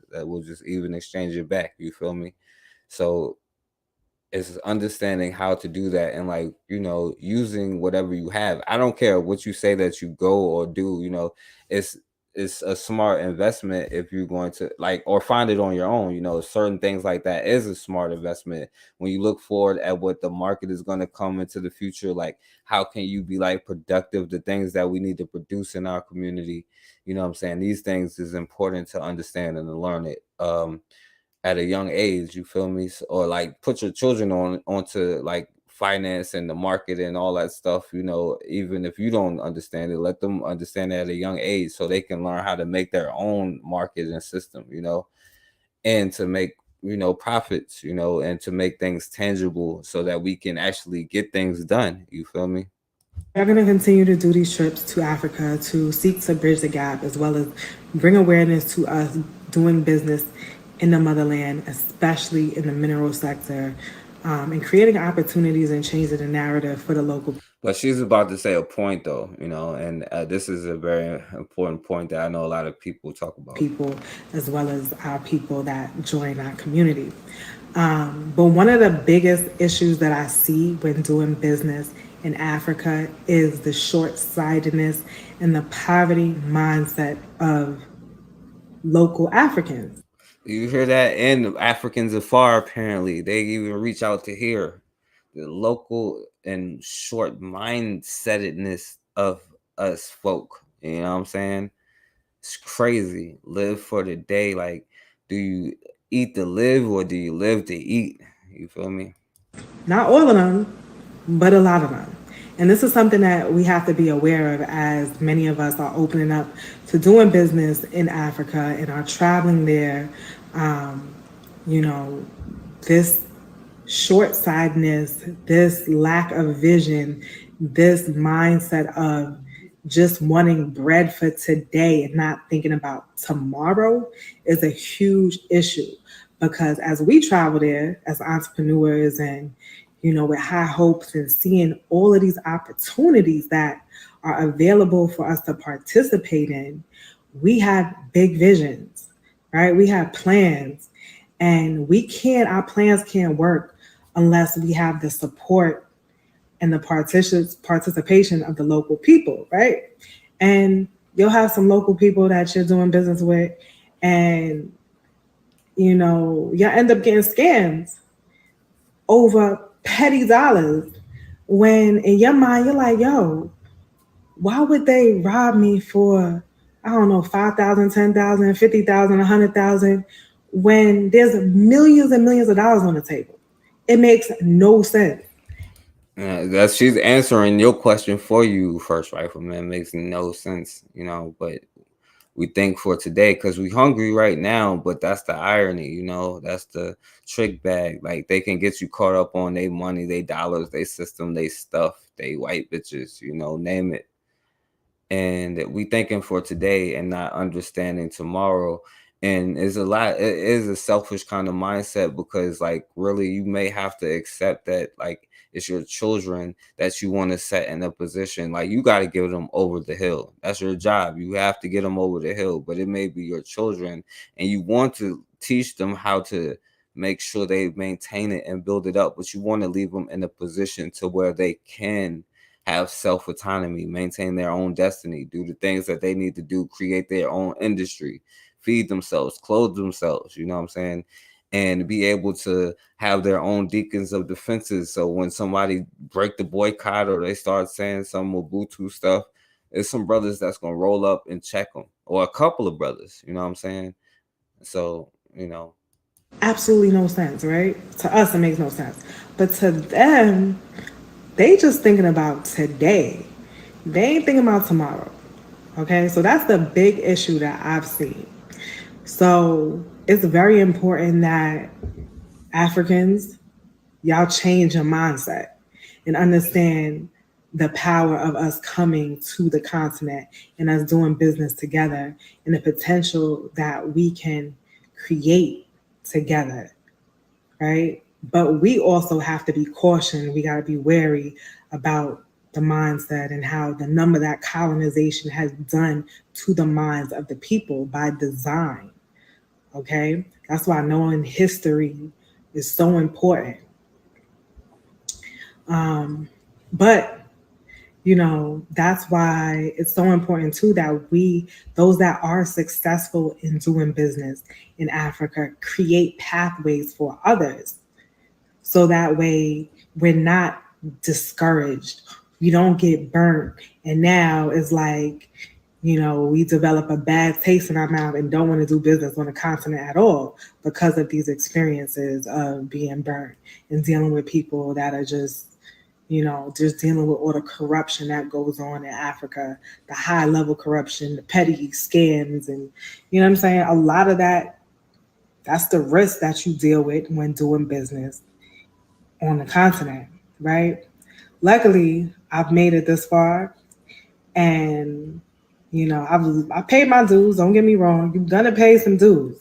However, we've created a pathway where you don't have to make these unnecessary trial and error and pay these unnecessary dues, because I've done all the heavy lifting. I've done all the legwork, the groundwork for the last 4 years. And now we have our license to do business and start our mineral project.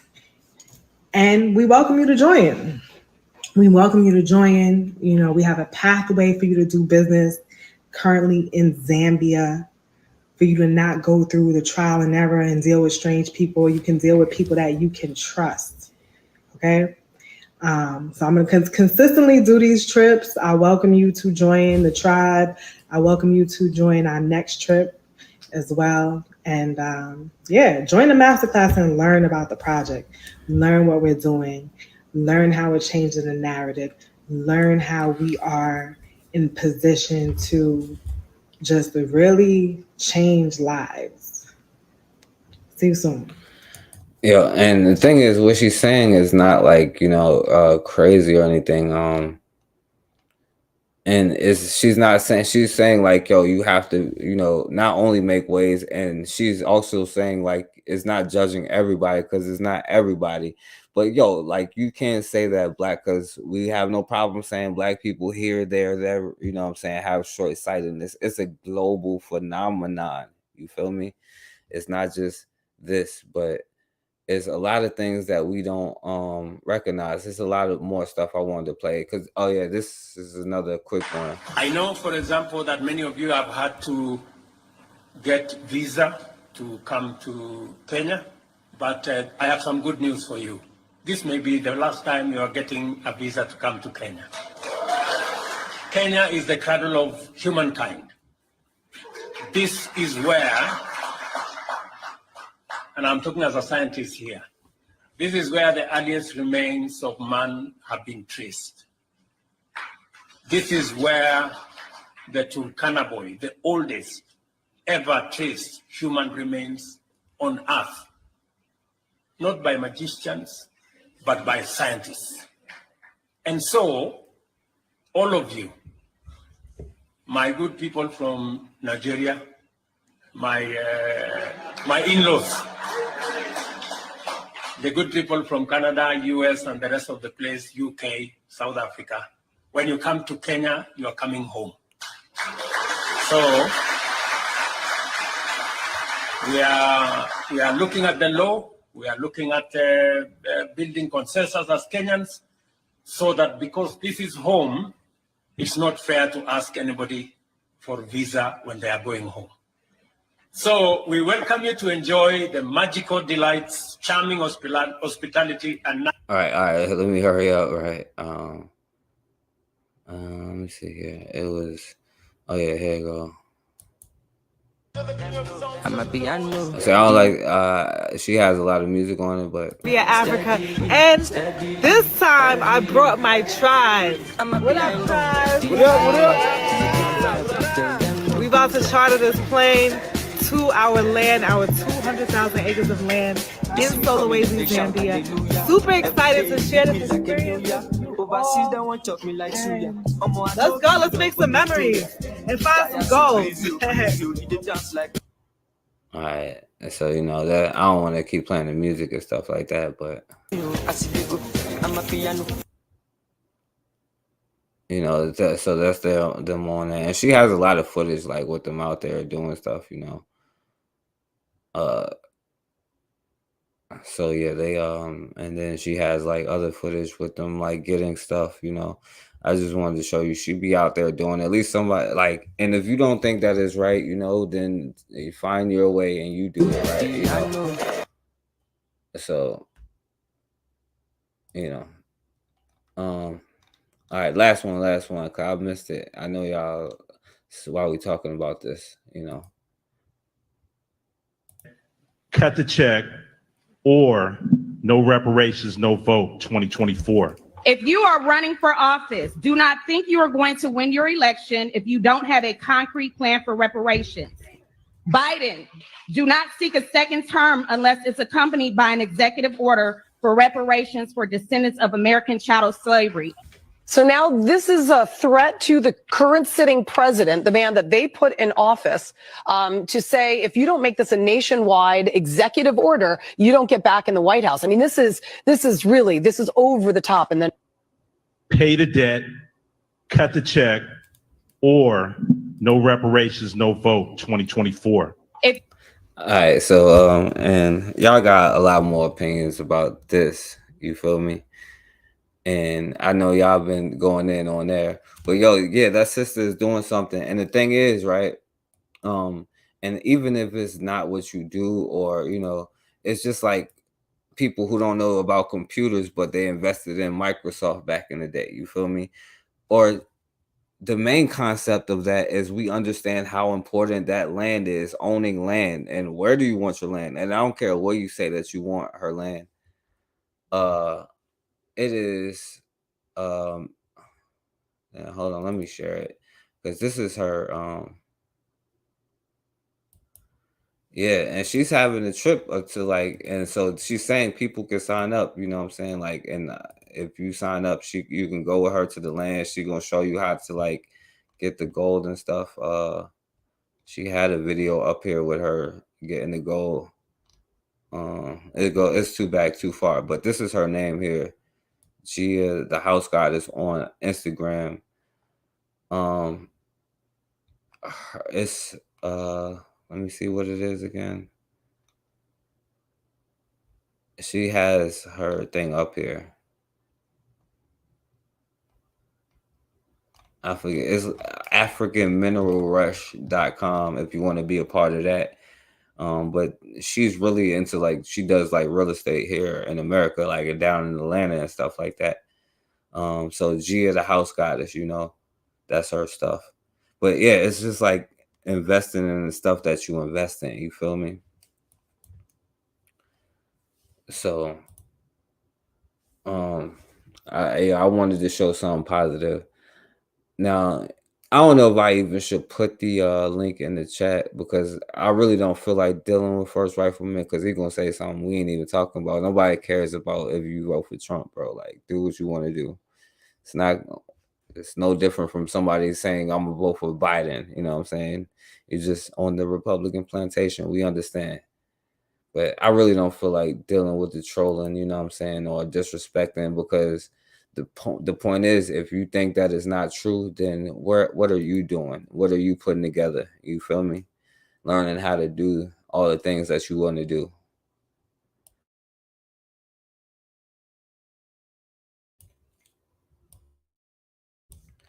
But and I ain't got that much time, so you can come on here if you have an opinion about what we're talking about. Because I'm not gonna be on here long after this, but I'll put it in the chat for you if somebody have an opinion, and if not, then I'm gonna get out of here. But either way, I'm only gonna be on here for like 15 more minutes. So yeah, you've been trolling the whole time. Like, you've been sitting here agreeing with Nah, yeah, don't block, bro. Like, don't block nobody, because people get satisfaction when you do that kind of stuff. You know what I'm saying? Like, you run them off, but while I do that, I'm gonna show the last video. All right, something positive. All right, so we can go off on something positive. It was at this moment that he knew he fucked up. This man is assaulting her. What's wrong with you, motherfucker? He assaulted her. I'm recording The it right fuck now. is wrong with you? What? Yes. What? What? No, get his ass back. No, get him the fuck back. I'm sick of these fucking crackers. I'm sick of you crackers. No, get him the fuck back. No, hell no. Get him the fuck back. Move. No, fuck no. Get him the fuck back. You gonna hit me? Move. Move. I'm sick of you crackers. I'm gonna fuck you up. I'm gonna. It was at this moment that he knew he fucked up. This man is assaulting her. What's wrong with you, motherfucker? She's sick of it, and I'm sick of it too. All right. So Buwana and First Rifleman came on here. Yo, what's going on? What's going on, brothers? Y'all okay? Yeah. I'm doing fine. I apologize. I upset people in the chat. I'm not trying to troll. I just have a different opinion. AFI about show me the money. He about show me the money. But no, I respect what the sister is doing. She's very productive. You know, mine being really it's not my lane. I had a good brother from Liberia, and he was trying to get me to get interested in that, but it's just not my lane. Fuck ass. But when I do go to Africa, you know, they say wherever you go, when you go back home, you shouldn't go back home empty-handed. So I want to at least have a little bit of money to make some investments. But for some reason, you know, I really interested in the francophone countries like either Senegal or Ivory Coast. You know, so I kind of looking at a different area. All the brothers and sisters in the West don't have to specifically go to English speaking Africa. And I would love to buy land from Brandon, but I can't name my focus. You know, I trying to go to francophone. I don't want to call it francophone, but the French speaking countries in Africa, and I have two specific countries. So you know that's kind of like my focus now. But I will try and attempt to reach out to the sister and to see what's going on and to see how it is and just ask her some questions about what she sees on the ground.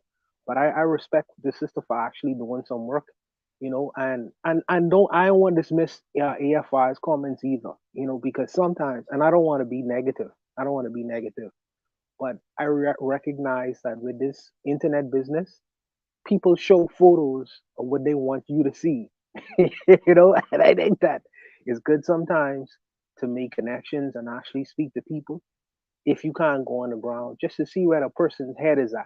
You got to find out where the head is to really see if it's real or not. So, but that's what I briefly wanted to say, man. Nothing much, and respect you and the channel, man. I'm out. Yeah. And I'll say this one. Oh, one last thing. Forecast. You did a episode on Robert F. Williams before, a historical episode on Robert, right? Yeah. Okay, so I did some reading up on this organization in the United States called the Republic of New Africa. I was watching an interview today by William F. Buckley. He was interviewing the president of that organization. And I found out that Robert F. Williams was the president of that organization at one point. And Betty Shabazz was the vice president. And they had some very well-known people who were actually members. They was trying to really get some line going. I don't know what happened to that organization, but I'm gonna speak to Brother Bakari about it because it was said to be in Mississippi, Hinds County, Mississippi. So when I get on again and I have an opportunity, I'll probably talk to him more about it. But I just noticed that I don't know if you knew about it, but I just wanted to just ask you if you knew about it or not. But I'll just leave it there. I'm out. Yeah. Well, Bakari know a lot more than me about that subject. You know what I'm saying? I just know about it. You know what I'm saying? I ain't do like like Bakari knows a lot more. So yeah, I would definitely talk to Bakari about it. And I will also say, even with the sister, the point is, because I know a lot of people, everything that I could show, like somebody be like, no, no, but the point is like, it's not for it to be like, oh yeah, well, it's to inspire you to go do something. You know what I'm saying? Like, if you don't like whatever it is that's your lane, it's there to inspire you to go do it on your own if you don't think. And also, land itself is a valuable commodity. Even if you just living on the land, you definitely want land. You know what I'm saying? And land becomes valuable. So like, yeah, you definitely want to protect the land that you, or get land and protect it, or do whatever you have to do, and those is like more important lessons, I think, because no matter who I play, it could be me, it's going to be people that say, well, I'm scamming, I'm doing this, I'm doing that. But the point is, if I can't do it good enough, then you do it and show me how it's done, Oh, because we all got definitely. to do it. No, definitely. I agree with that. I believe in execution. I'm a big believer in execution. I think that we already had many good speakers, through our history, and the problem came like with the execution. Our people actually doing something and getting certain things done. So when I see a young sister like this actually going and getting small things done, it does inspire. But for me, it's just like preaching to the choir. I already have my marching orders, but like I say, kudos to the sister. I hope she has much success. Wherever our people are, man. I hope they have much success. But I'll leave it there for now, man. All right. So I'll talk to y'all later. All right, peace, Buana. All right, go ahead, Rifleman. Ain't got too much longer. Go ahead. All right. Thank you, forecast. Um, we're just gonna stay on topic, obviously. Look, I'm all for what the sister is doing. I want us all to return back to Africa eventually. The only thing I'm going to suggest to her, because I don't know her, and I'm not going to say she's a scam or whatever, because I don't know what she's doing, but apparently, obviously, you guys are saying she's doing something off of her Instagram posts and all that. Cool. My only thing is, if she's buying all this land with all these good minerals in Zambia, she said Zambia, because I was trying to make sure I had the country right, or did she even mention a country? Yeah, she said Zambia. Okay, cool. Well, she said that's where her land project is, but I don't know if she said that's where her mineral project is. But anyway, it doesn't matter.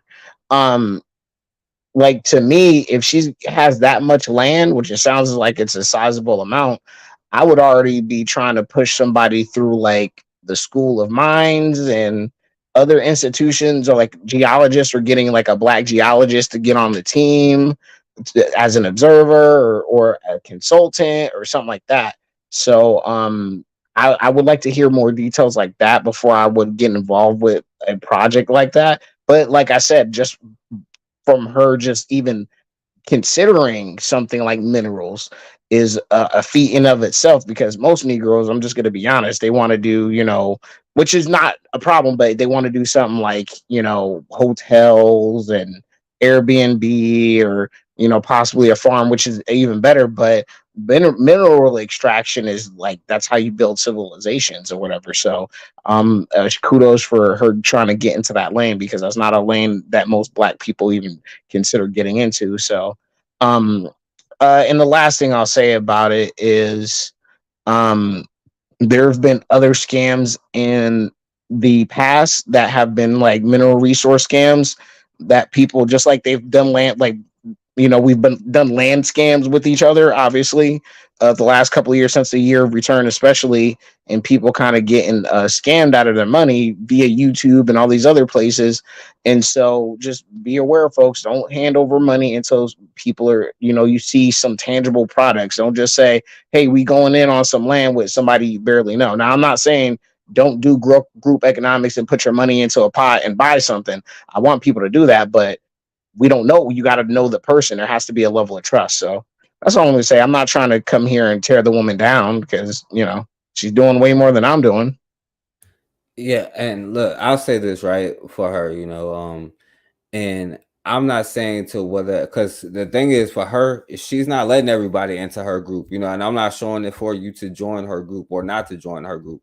It's like you just said, who out here is talking about mineral resources and showing people who how to do it and how to get it. Now she has her own thing to where she's not letting everybody in. It's just I don't think she probably accept you anyway. You know what I'm saying? Like, and the point is what we conversating about, what we learning about. And on top of that, that you can like buy like gold and all that stuff and buy land or whatever it may be for yourself. You don't have to go through anybody else to do that. And that's to understand that, like, and she literally telling you all this stuff, but really she's talking about real estate, you know what I'm saying? And she's talking about a lot of pro-black stuff, you know what I'm saying? But like, yeah, you can do your own, not only just research her, but you could do your own research how you could do it for yourself. You know what I'm saying? You don't have to do that. That's the point. We don't even think about it that way. We just think about, well, this person is doing something, well, they probably not doing it right, or I don't know about this, or I can't do that. That's the first thing that's gonna pop in our head. Instead of saying, well, damn, if she's doing this, that means I don't have no excuse to be doing what I'm supposed to be doing. And yeah, you can go over there and get your own land with, and apparently other people does this stuff. All right, yeah, I'll put it in the chat. Consider. Wait, go ahead. Oh, and yeah, I'm with you on that. I don't, and she doesn't have to accept me. I'm black anyway, so aren't we supposed to be with each other on that fact alone, especially in Black America? So anyway, but another thing I'll say about the other issue about the Juneteenth thing, um, uh, okay, before I go on that, like, okay, y'all talk about me trolling in the comments, but literally, dude, K Shaw was like, any black person who agrees with a white person should be put to sleep. Like, come on, man. Like, what kind of comment is that? Like, so he could say something crazy like that, but if I say something, it's like a detriment. I need to be silent. So it's kind of, I like how we like to be inconsistent. So I'll just say that. Um, and so anyway, the thing about the Juneteenth thing and the young woman being very upset with that administrator and all that, like, and then also too, and I want to tie it into the video we saw of that black woman supposedly defending herself. I didn't really see, it was unclear. I couldn't really see him assaulting her. Not saying he sorry, not saying he didn't. I just didn't see it in the video. I looked pretty hard. I didn't really see it. All I saw was her smack him and he fell, and then instead of her letting it go, and you continue to attack somebody that obviously was not attacking you and somebody was trying to get away from you, you don't look like a victim. Like, at that point, you get no sympathy from me. Like, the person gave up and they trying to run away, and you're trying to, like, it's just like, what if nobody was around and she would have curb stomped that white man's skull in, you know what I'm saying, and she in jail for life, like, I'm just, no, you could say that's like funny, but that's not funny. Like, what good is her being in jail gonna do for us?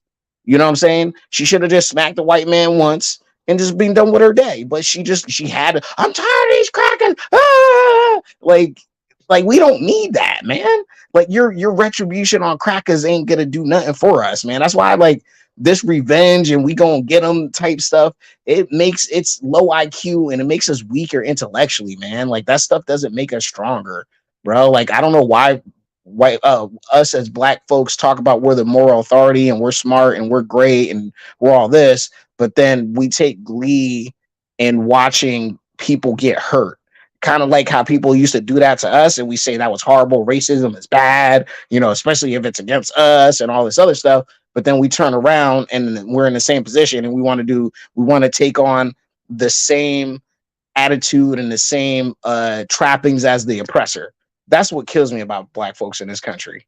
So it's just like we got smoke for the white man, but we literally want to act like the white man. So it's pretty funny. And I'm gonna put that to Cassandra too. And you can say I'm trolling or I'm being disrespectful, but I'm just gonna say, like, some of the stuff she says. Well, hey, y'all disrespect me all the time with your comments towards me. So, but I'm just gonna be honest. Now who's being like the white man? No. I'm just being honest. I'm just gonna be no. This is my reason. I'm not trying to like throw shade, but it's just like serious. Like some of just what people say that if you step back and really think about it, it's just like that's what the white man used to say about us, and we literally went through all this stuff and said, "Oh, this is wrong. The white man shouldn't do this," and then we want to do the same thing to people. It doesn't make sense. It's inconsistent. So that's why I'm saying like. People like Hersidra want to take on in the role of the oppressor. It's like Animal Farm. It's literally like Animal Farm. If anybody has seen or can get the context of what I'm saying, I'm not trying to call anybody animal, so don't do that. But what I'm saying is, All right, and all right, cool. if you see the story, it's the same thing. All right, yeah, because I don't have a lot of time. All right, so listen, I'm gonna tell you, yeah, like she said, us like if you want to let somebody smack you in the face and you just don't do anything, that's on you, bro. Like, if that's what you I want to didn't do, say that's that. Come on, fine. forecast. You But know. but okay, so like, and then on top of that, what he says, like, there was this thing called the Deacons of Defense, right? And a part of that is when they didn't let somebody break the boycott. And you know what they did when somebody broke the boycott? It was consequences and there was repercussions. You know what I'm saying? So like, I understand that part when people say, because a lot of stuff that you could say, I'm gonna let go ahead because Cassandra came on here. Go ahead, Cassandra. Hey, everybody. Oh boy. You know what? It's always funny when we as Black folk want to tell the oppressor about what they have done to us, but then we become the racist when we talk about what they've done to us. That's real funny. And it doesn't even matter what this young man has to say because we already know who he is. We know what he's about, and it's not about much of anything. All he wants to do is come on here, and what he does, he trolls. He comes on here, he talks about how great white folk is, and always have something negative to say about Black folk. When you become Black, bro, then you can talk. Other than that, have a whole seat and learn something, because you're the type of person that'll get Black folk hurt, because you will sell out your own people before you will them. You'll jump on their bandwagon and try to take out your own. That's what you're dealing with, and we know that because we used to seeing people like you. I'm old school. I've been around a long time. But you know what? I've learned from our past mistakes. And it's not going to happen again. We're tired of putting up with a whole lot of mess from Black folk that don't even want to be Black. You want to kiss up behind these white folk. You want these white folk. Nobody has time for that. You should know already how they are. But you got to get your wake-up call, and you will get it. Eventually, hopefully sooner than later. And hopefully they won't hurt you before you get your wake-up call. Go ahead, forecast. Oh, well, that's often associated with that wake up call. But the thing is, and this is one important fact that you keep saying, like racist, like it's a bad thing, bro. Like you are at the bottom because Black people is the only one that's calling other Black people racist. You know what I'm saying? Like we and have nothing, and people, we go out the way to not even say the word racist, not call out anybody else, but we will say the N word quickly all day. And let me tell you something, being racist is not a bad thing. You know what I'm saying? Especially you better be racist, because what do you own? You better get some kind of way to get your own food, you know what I'm saying? To hire your own youth, to do all of these other things. You better look out for your own community. You better look out for your own, but we will say no, well, we are diverse, you know what I'm saying? And especially with the white bitches, how you gonna get caught up? So you keep saying that like this is a bad thing. Now, unfortunately, I don't think Black people could be racist. Why? Because listen to what you're saying right now. You feel me? But yeah, What you think in reality are two different things, sir. So you can't be racist? Yes, I can be racist, just like Are you you? can be racist. No, Are I'm you not a racist? racist person. I No, because know you said. racism racism is pretty low IQ. Racism is low IQ, and it's stupid if you really can't actively discriminate against people. So, according to Dr. Claude Anderson, Black people cannot. okay, Dr. Claude Anderson Claude didn't make the dictionary, his ma'am. book. When you read He his did. book, Okay. then you'll understand. Until you have read his books, then you'll understand. Dr. Claude Anderson, we're not listening to you right now. Dr. Claude Anderson, that's who we're going to listen to right now, because you're not even in your full mindset right now, because you're so busy thinking these crackers like you and they got your back. They only tolerate you. They don't like people like you because they know that you can't be trusted amongst them. But anyway, Dr. Cloud Anderson tells us that we can't be racist. So I think I'm going to go on what Dr. Okay, well, consider the definition in the dictionary. If we actually go by real, no, I'm just being honest. We go by if we go by. No, I understand. Consider. No, we're not going by a dictionary that white folk wrote. We're going by what our brother Dr. So we're making up. So we're making up definitions. That's what you're saying. So we get to. We're making up definitions. So you're saying let's make up. You feel like we should make up definitions. Hold on, because watch this, right? You just said that, you know what I'm saying? Well, yeah, are you like, yeah, I could be racist? I was like, well, you could be, well, absolutely not. That is so low. Like you said, but are you low IQ, bro? You can't be racist. You just saying it yourself. Like that might be low IQ yourself, not even realizing that, bro. Like you cannot be racist because you're just telling me, like, no, I can't be. I'm too smart for you. Think you're too smart for no. I can't. But the problem is, right? Black people is the only one sitting here talking about people of color and welcoming everybody in, and this person is black, and we accepting this, and so quick to sell out our own. And guess what? We own and control absolutely nothing. I know, dude, that you don't think that black children need to be protected, like, or have some kind of system. You say we all do nothing but complain about it. You know what I'm saying? But that's the whole point. I mean, yeah, we do. We're the most complaining group of people in this country. Right. So instead of complaining, we should do something about it, right? I've been saying that, but right, but then you would turn around and say that you're racist for doing that, then, right? No, because here's the deal: is if you look at the definition of what racism is, okay, it's not what. Whose definition is it? Whose definition? No, okay, that's the thing about. See, okay, hold on. Let's try to get some a consensus here, okay? When most society, when we say the word racism, when they think of the definition, they think of the dictionary term racism. Hold on, consider. So if we look at the Webster's dictionary and what racism is, it is not people that have the quote unquote power to oppress. Okay, it's discrimination. Do you know and being prejudiced? Definition.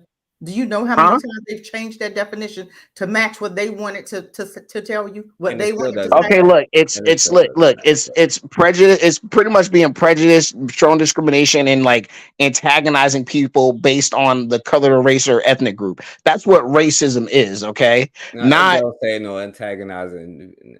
Look up the definition. But anyway, look up the definition. The definition. We've been through this and you ran from it, and I don't got time to go through it again. No, but okay, but forecast. It's not. What do black people discriminate other people from? Let me ask you a question. Can a black person? I was about to answer the question, Go ahead. Okay, look. I know. An example of a black person being racist is saying all white people are inherently racist. They are. So where's the lie?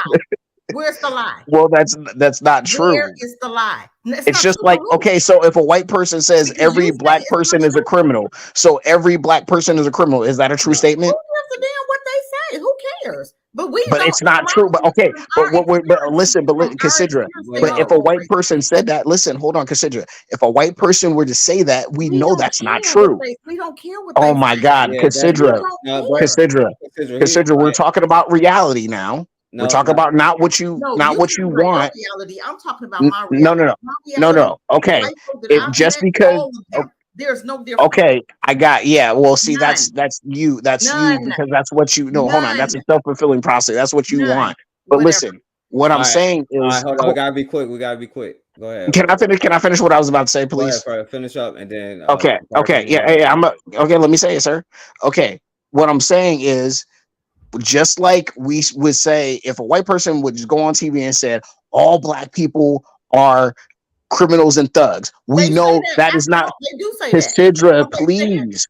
Cassandra, please let me finish, ma'am. Okay, so if a white person were to say that, we not only if it's not nice, it's untrue. That's the point. Cassandra, stop talking over me, please. Please, ma'am. Please, can you stop talking? Okay, can you let me finish what I'm saying, ma'am? I know you're triggered. Let me finish and you can talk. So what I'm Okay, so what I'm saying is it's not the truth. Am I correct? All black people are not criminals, right? That's the truth. We know that's not the truth. Okay. Yeah, but that's Okay. not. But because he's not even saying the right thing. He's saying like he's trying to describe prejudice, not racist. You know what I'm saying? When he's saying all something, It's in the something is definition, quote sir. unquote prejudice. You know what I'm saying? Like that's what he's trying to say. But that is not what it is. You know what I'm saying? But even if you say that, black people go out the way to be like not all something. Like yo, that's one thing black people is going to do. Y'all won't even say somebody else's name. That's why everything you're saying is BS. Because show me the black people that do that. Besides me, you can say me. And I'm telling you, racist ain't a bad thing. And I'm the only one that do it. Y'all ain't got the courage to say their name. So what you're saying is a bunch of BS. But we got to let Bakari speak because I ain't got that much time. Go ahead, Bakari. What's up, panel? What's up, chat? Look, he said oppression is not in the definition. I just want to say the word oppression, but it's the same thing. This is racism, and a person who is prejudiced against or antagonistic toward people on the basis of the membership in a particular racial ethnic group, typically one that is a minority or marginalized. So marginalized and oppression is the marginalized and oppression is the is the same thing. So he was playing word semantics. Now I don't buy the definition that black people can't be racist because I don't buy into anything being weak. Can't I be. don't buy It's the first example right here, Bakari.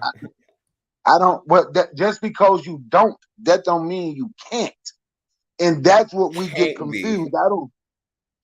Well, like I said, we have the right to hold on to can't if we choose to.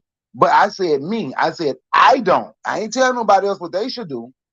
I don't buy into black people can't be racist, black people not racist, and that's a problem because I have a different definition of racist. I think racist is someone that stick with their racial group or their ethnic group. I don't buy into we can't be because someone has oppressed us, because when we buy into that we can't because someone is oppressing you, they got power and got money. So we may as well just shut the hell up about boycotting and controlling our community because we can't have no power in our own community, because when we say we can't be racist, we can't do the things that come with racist or come with racism if you can't be racist. So either we gonna say we gonna boycott and control our community where black people control it, which would make us racist, or we gonna say, you know what, we gonna stay in our little box because we can't be. Because if we boycott those Asians, they wouldn't have money. So we would be affecting their money. We would be affecting their jobs. We'll be affecting their family. The same thing everybody else have done to us, we can do to them inside of our community. We don't do it, but we can. There's a difference in don't and can't. But I just wanted to touch on that where he said marginalized oppression was not in the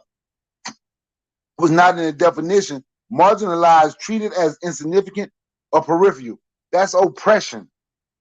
That is oppression. I just wanted to touch on when he said that. Then when he say nobody complained more than black people, that's a damn lie. The Asians just did all that damn complaining till they changed the damn rule on the damn Supreme Court. Ain't nobody's situation been like black people. So therefore, we might say things publicly more that other people don't because our situation has been more publicized than everyone else. But when we act like other people don't complain and other people don't do, that's a bunch of BS. That's just a lie. That's just a flat out lie. On that note, I'm gonna go back and listen in the chat. No, hold up, Bakari, because yo, it can't be Bakari. You know why? Because Oh, I rock with Bakari about 95% what he said. No, I'm sure you do, but when I say can be, like you, maybe your children can be, but she can't be, because why aren't you protesting the Asian store? They just shot a kid in the back, and you got brothers who come on here and defend the damn Asian. You know what I'm saying? Y'all are sick in the head. That's why I'm like, yo, I should push the button, but that's why I'm saying you can't, because you don't got the heart to do it. You know what I'm saying? It's gonna be a brother that come on here and argue with a sister in defense of white boys before, you know what I'm saying, we be racist as somebody else. You know what I'm saying? We gonna include everybody on the Juneteenth celebrations. We gonna, you know what I'm Does saying, context invite matter? everybody to the cookout. That is the context, you know what I'm saying? We're gonna find a way that to find a sister who's doing something right, and find a way that, oh well, she can't be doing something right. Well, then you do It's it not then. hard to find. It's all over the internet. No, hold on, stop. No, but I'm saying, like, yo, you saying like, but you never focus on who's doing right. You know what I'm saying? That's the point, you know, and that's the whole point, because we let other people monetize us doing this stuff. You know what I'm saying? That's why I even let you on. We get, you know, you monetizing people. I know you're trying to be funny and all that stuff, but like, people get drawn into this kind of stuff, and I want the young people to understand that other people is making fun of us or making money off of us doing the minstrel show stuff all the time. And you telling me that we could be racist? Like, are you kidding me? We can't even say that. We arguing about what is black, where we come from. Like, no, like, you're sick in the head right now, Bukari. I'm sorry, you know. Well, I mean, forecast. We literally help people monetize our buffoonery. Like, literally, you can go online right now and see Nigeria. And this isn't just Black Americans, so this is not me just directing it at our people. But you can find Nigerians jumping up and down on TikTok eating fried chicken, you know, with no problem. So we So you can't. don't think there's nothing mentally ill about that? Yeah, it's messed up. But guess what? They ain't listen to me. They call me a coon for telling them they didn't do that. Well, see, there you go. There you go. There you go. So there you go. So I'm against minstrel shows. I'm a coon because I'm against minstrel shows. Okay, there you go. Consider No, it. you are Makes a sense. part of Because you minstrel was born shows. like that. There's You're nothing a wrong. part You of can it. be a coon. Go ahead and be a coon. I'm just saying. It's the mindset. It's the mindset. You think You your have mind okay, is okay. So done. I have okay. Here we go, black folk Cassandra. like I have you. okay. Here's our problems. Here's our problems. All right, hold on. Cassandra. Problem. I'm talking. This is the problem right here. Sorry. Okay. What Sorry. you think, and then you come over here and bring that bull crap right over here and try to drop the bomb. No, shut that bomb down, because that's not a bomb that we accept over here. Because we know how to think black over here. You need to sit, you need to have a seat and learn how to be black. Your thinking is off because of all these different groups that you counter. And that's what you do. You go over there, you counteract, and then you bring it, and you think you're gonna drop it here. No, we already know how to think. We don't need you coming over here trying to tell us what they come and tell you and call you, and then you suck it up and then try to drop them. No, that's unacceptable. We already know the truth. We know how they are. We know what they're called. They're serpent people. You need to know that, because you thinking those boys got your back. Go hunting with them by yourself and see. Peter Spencer thought the same way you did. And where's he today? The Nigerian guy. He had a whole white, what's that, an OnlyFans or whatever. He dead today. You're gonna learn. You're gonna learn. I'm hoping you don't learn the hard way, but you're gonna have your wake-up call. And it's coming real soon. Because you sit up here, you think them dudes got your back, and you'll trust them with your life. And you'll come against, because every time you mention somebody black, it's something negative. That's how we know that you're a coon. Because real black folk, we stick together. We don't sit up here and try to disrespect each other. That's what black folk, this is the sad part about black people. Some of us have sold our souls, and we don't know how to do anything but think negative about our own people. But you don't know any better, because the groups that you hang with, they have brainwashed you, and you don't even understand, because black folk cannot impact anybody's life. Go to the bank and try to get a loan and see, can somebody white impact your life? Go and try to get housing. See who's going to impact that. Go and try to get a job over here and see who's going to impact that. You have to understand that you're done. You are done. And most black folk that think like you done too. Can I? Yeah, hold on. And consider too, like, and that goes back to what I was showing about with the sister with the beauty thing, and then like with Ice Cube, like and other, and like I said, I don't know enough about Ice Cube to even argue one way or another, but I'm saying, like, why it's difficult for us to monetize these things, and why. And I had an unsanctioned cookout tonight, you know what I'm saying? So I'm about to end it soon, but I'm gonna let you finish it, then let Bakari go, and then we can wrap it up. You said a lot, Cassandra, but one thing I will say is, at the end of the day, since you say my problem is I love white people too much and I cape for white people, okay, cool. Say that is my my downfall. Your downfall is anger and victim mindset. Oh, So wait we a minute. both Hold equally on. have. One Let of me my finish. angry, Let one me of my angry, finish. what does Let that me mean? You said finish. angry. What am I Let me angry about? finish. Let I'm me angry about finish. truth. Let me No, I'm finish. angry Thank about you. truth. Exactly. You can't even hold your tongue for 5 I'm seconds angry without about yelling. truth. Angry white black woman, dude. Seriously. I Like love it. seriously. I love it. Well, I no, love because it. like I seriously, you love it. couldn't even let me talk I for love 30 it. seconds. I love it. Look, okay, look. All I wanted to love say, is you have an equally destructive. If I have an equally destructive mindset, you have an equally destructive mindset that doesn't do anything for black folks, and that's where we are today. Now hold on, And hold I'm on, that's sorry. the I'm Cassandra. joking. problem. I don't know what you're talking about. Now, You can yeah, talk watch about this. that all you want to. Yeah. When you I building, think when you're you envious of building a white women. I think you're building, sit up envious here of and white talk. women because you want the same privileges they do. You, Now, I now, don't. now, Cassandra, this is why this is important here, Cassandra, because you are a sister who actually has positive things and doing stuff for the black youth, and like only me and Bakari showed up when he was talking about men going back to the schools. Who like since we're gonna complain about You don't young do brothers, nothing we if don't it ain't for white boys. exactly right, and that's the point. And we have brothers, who, and it's not just him. This is the Look, collective. You know what I'm saying? This is what I'm we're not built up. going Hold to on, any. hold on. No, Sorry. because Okay. no, because she does stuff actually out there. You saying like, and the fact that you suppress like like your anger, your feelings, your emotions are there. You're not supposed to be controlled by them, but yeah, you're supposed to be mad enough to do something to help your community.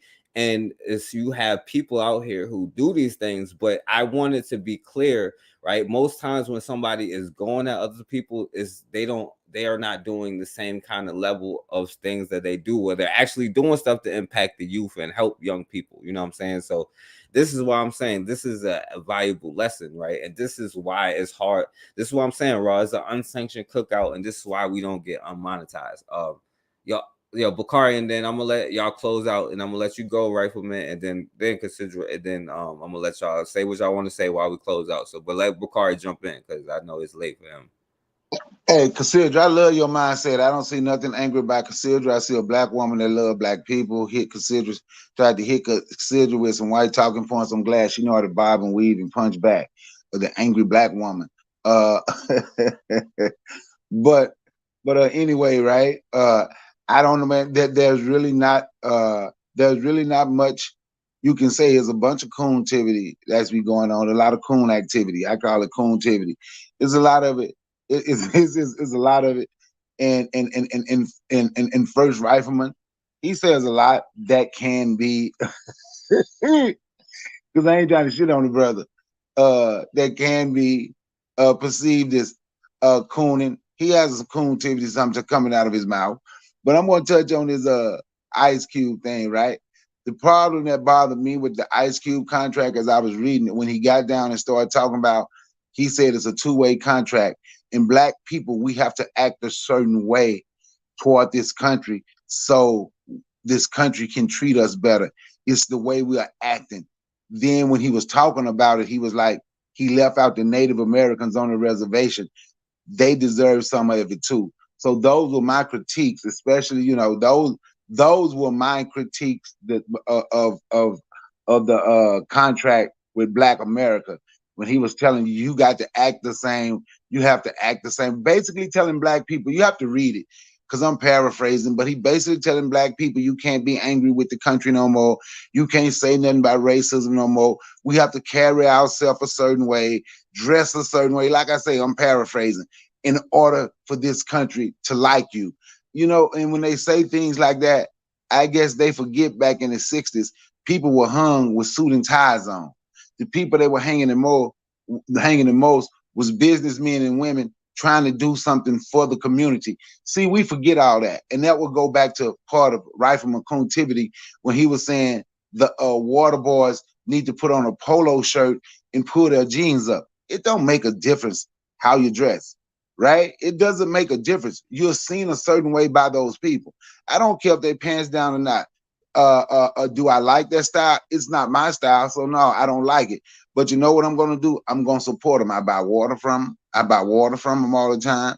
I've donated them cases of water because I don't see them doing anything wrong. but they will put all of this on TV talking about how bad they are. But ain't nobody ever said nothing about these damn Hispanics can stand and sell down roses anywhere they want to, and don't nobody ever say nothing. Don't nobody ever say nothing about them. So yes, I'm not going to be critical on my people all the time. And like I said, my little critique of Ice Cube, that was it. The contract with Black America was good. It was a great idea.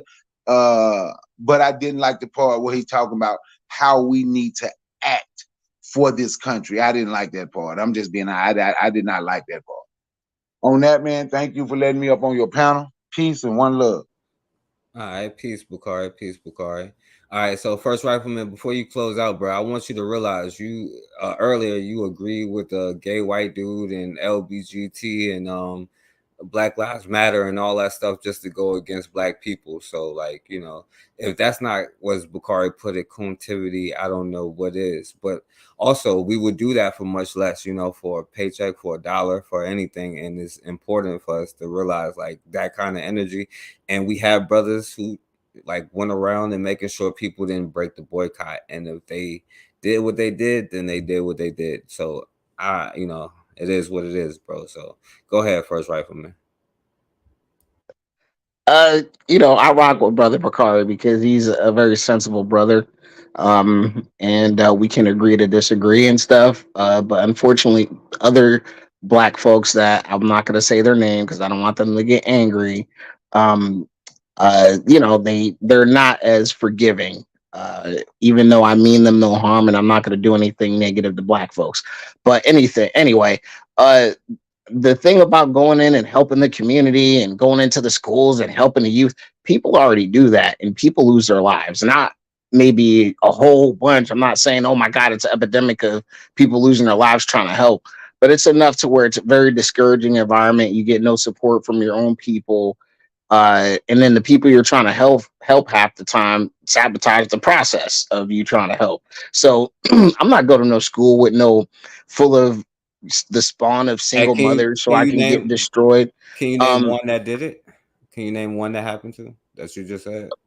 Dude, there's been like plenty of dudes with like they I got know. kids. I'm just saying, It's name one. I don't have a Or the particular school name. I'm sorry. So it's or the city. anecdotal incidences. There's What city? anecdotal incidents. Which one? Baltimore. Baltimore.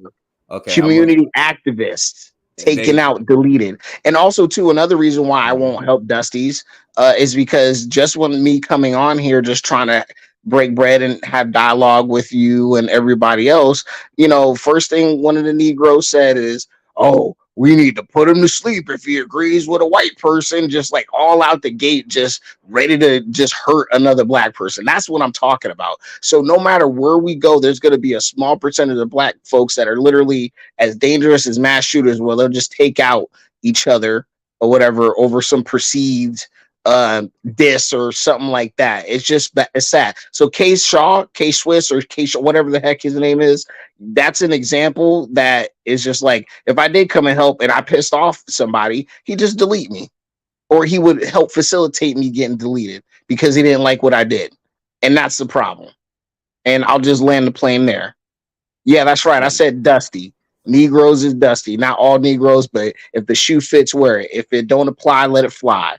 And that's another thing. Y'all need to not think of when black people get critiqued, stop taking it all personal. Yeah, there's dusty ass women too. Yeah, you think all these single mothers are great women? Come on. You're done. Good. Hey, Good. consider. I'm just, considering the irony is right. This is the men that. Unfortunately though, this is maybe why we don't have nothing on. Like they're not as extreme as him, you know, and doing the trolling that he's doing right now. But unfortunately, I'm not trolling. I'm serious. We seem a We little know bit. you are. That's the sad Right. part. We know you're serious. That's the sad part.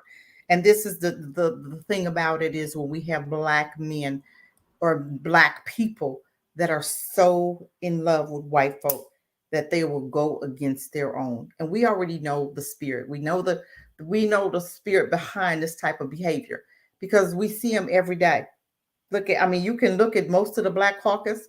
They don't represent black people. They represent immigrants. That's the sadder part.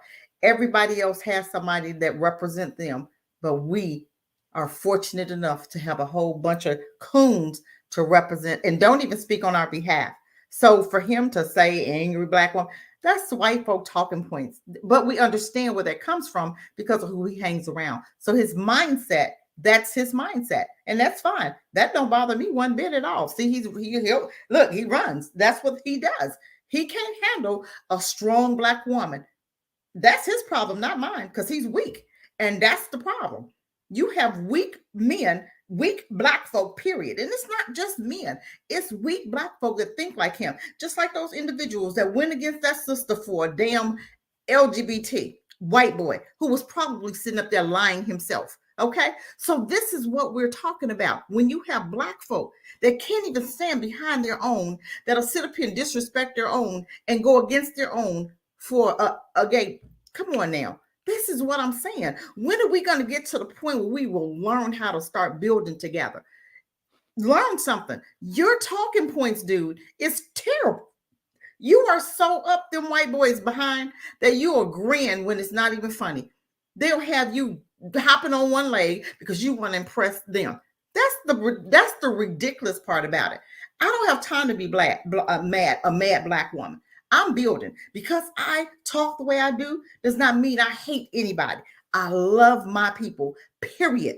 You so bent on hating your own that you always gonna find the negative about black folk. I'm not with that. I'm gonna always look for the good in us because I know where it came from. I know where that mindset came from. I know where it all started.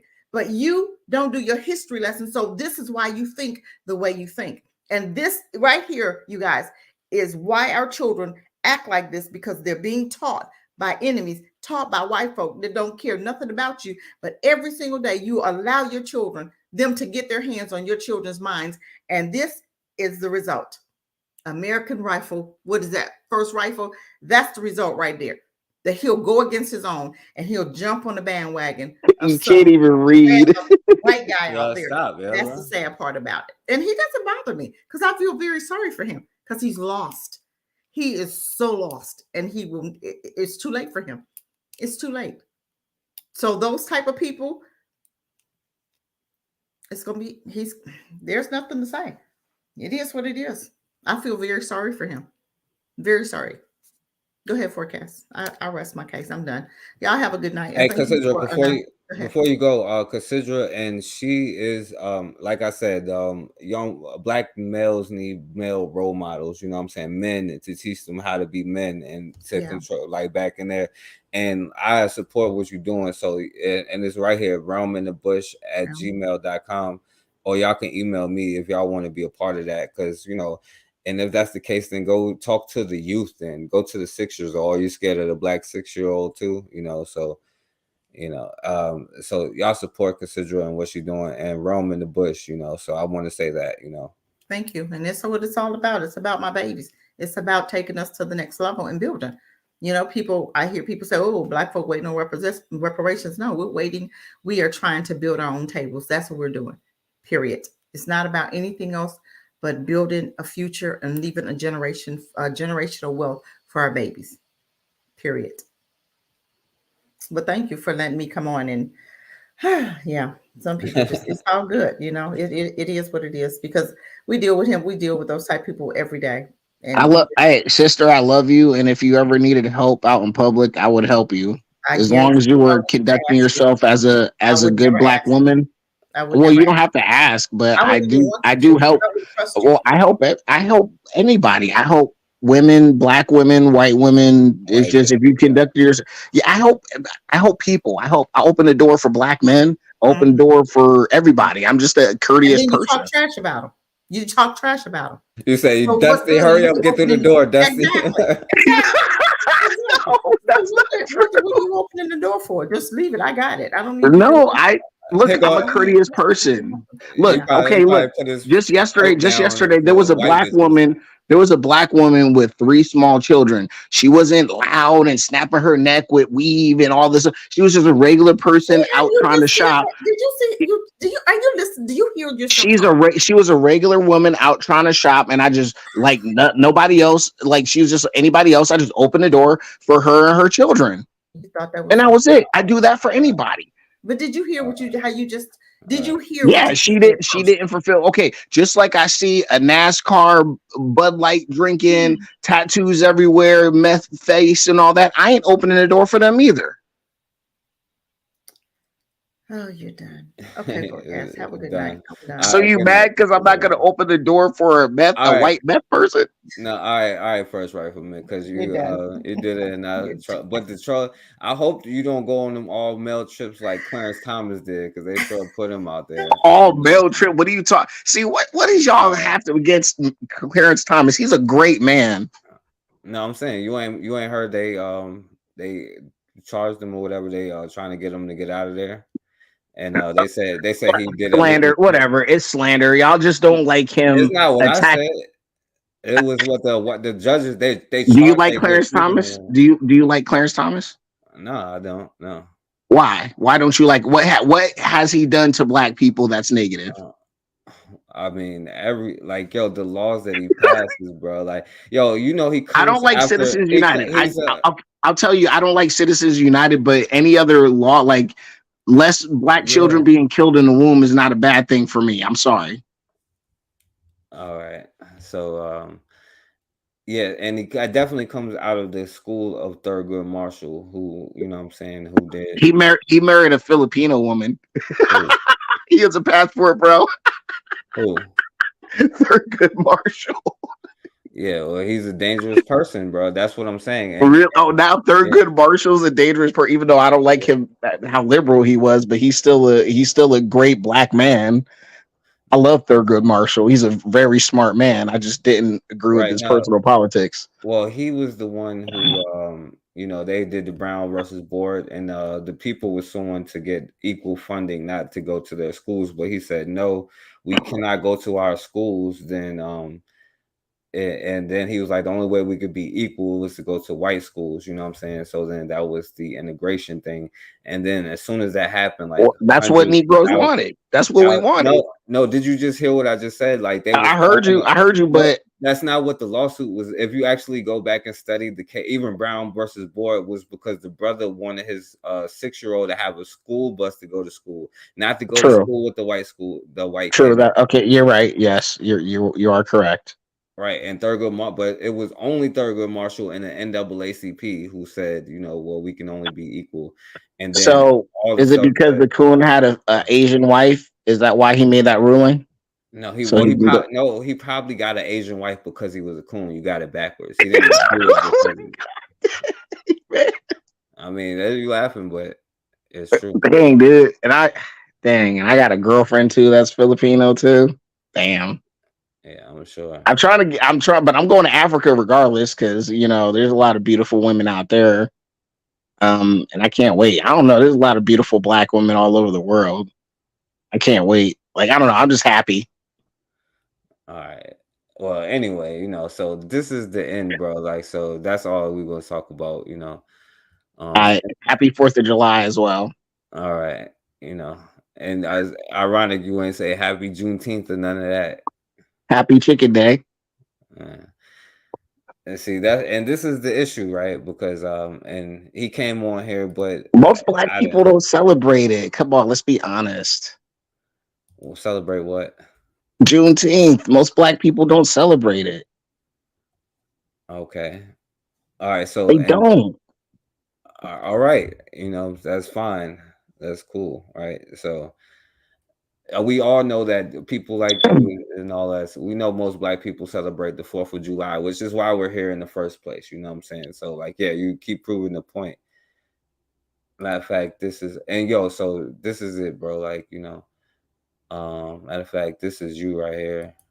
I know that's your boy. July, because I have some very patriotic socks.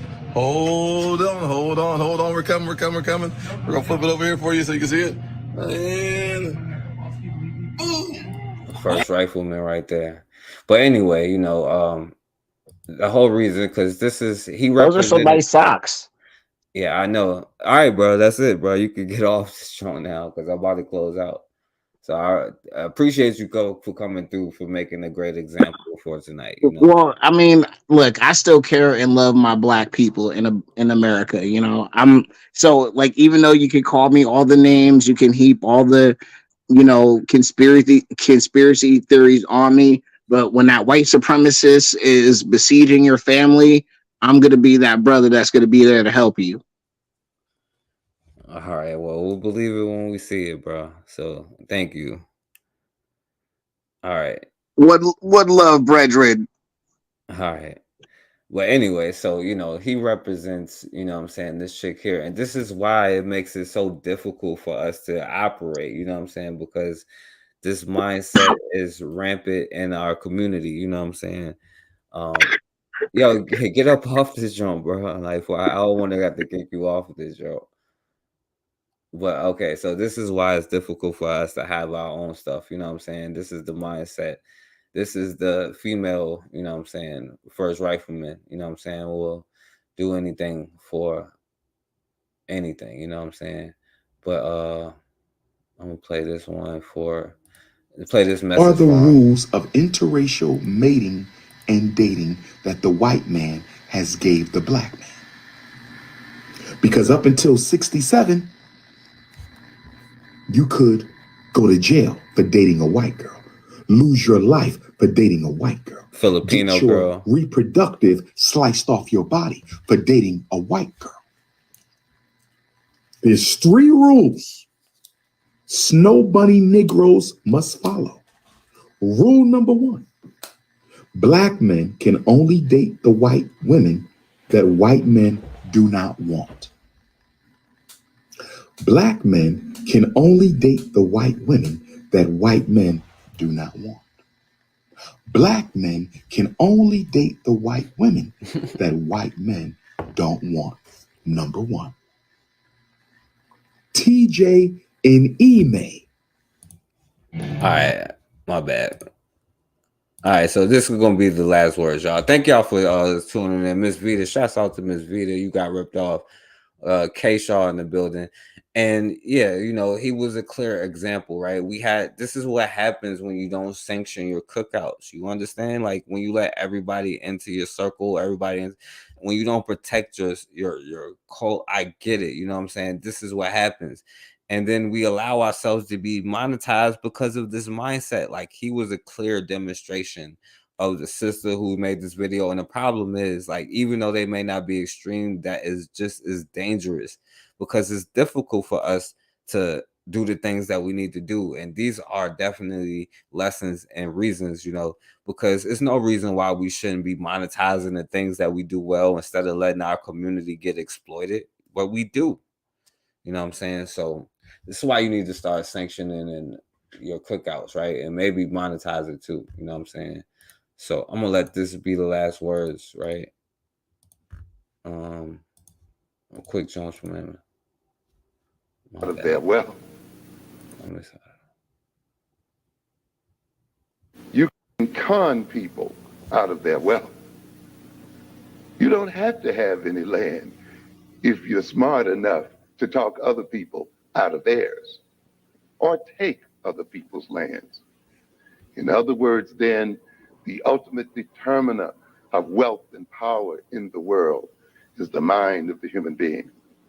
And that is why, then, we are poverty-stricken, not because we have not been blessed with wealth, but because we have been robbed of our greatest wealth, which is our mentality and our consciousness as a people. Ain't that something? Because we've been robbed of our consciousness and our mentality as a people. Is that not the truth? Shouts out to Miss Vita. You got ripped off. Black Megas in the building. K Shaw. Definitely shouts out to Raw. Thank you for staying raw. I know it's a valuable lesson that the youth need to learn. I do this for the youth, not for nobody my age in the 20s or nothing like that. Maybe the kids tomorrow will have a chance. If not, then the kids that was born today is going to end up more like first riflemen than we would like to admit.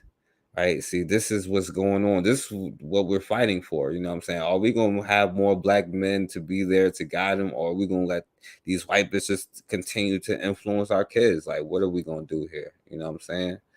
But yeah, shouts out to K Shaw. My brother Bakari coming on here. Shouts out to Bakari. Shouts out to Erica Howard. You know what I'm saying? Everybody get peace to Erica.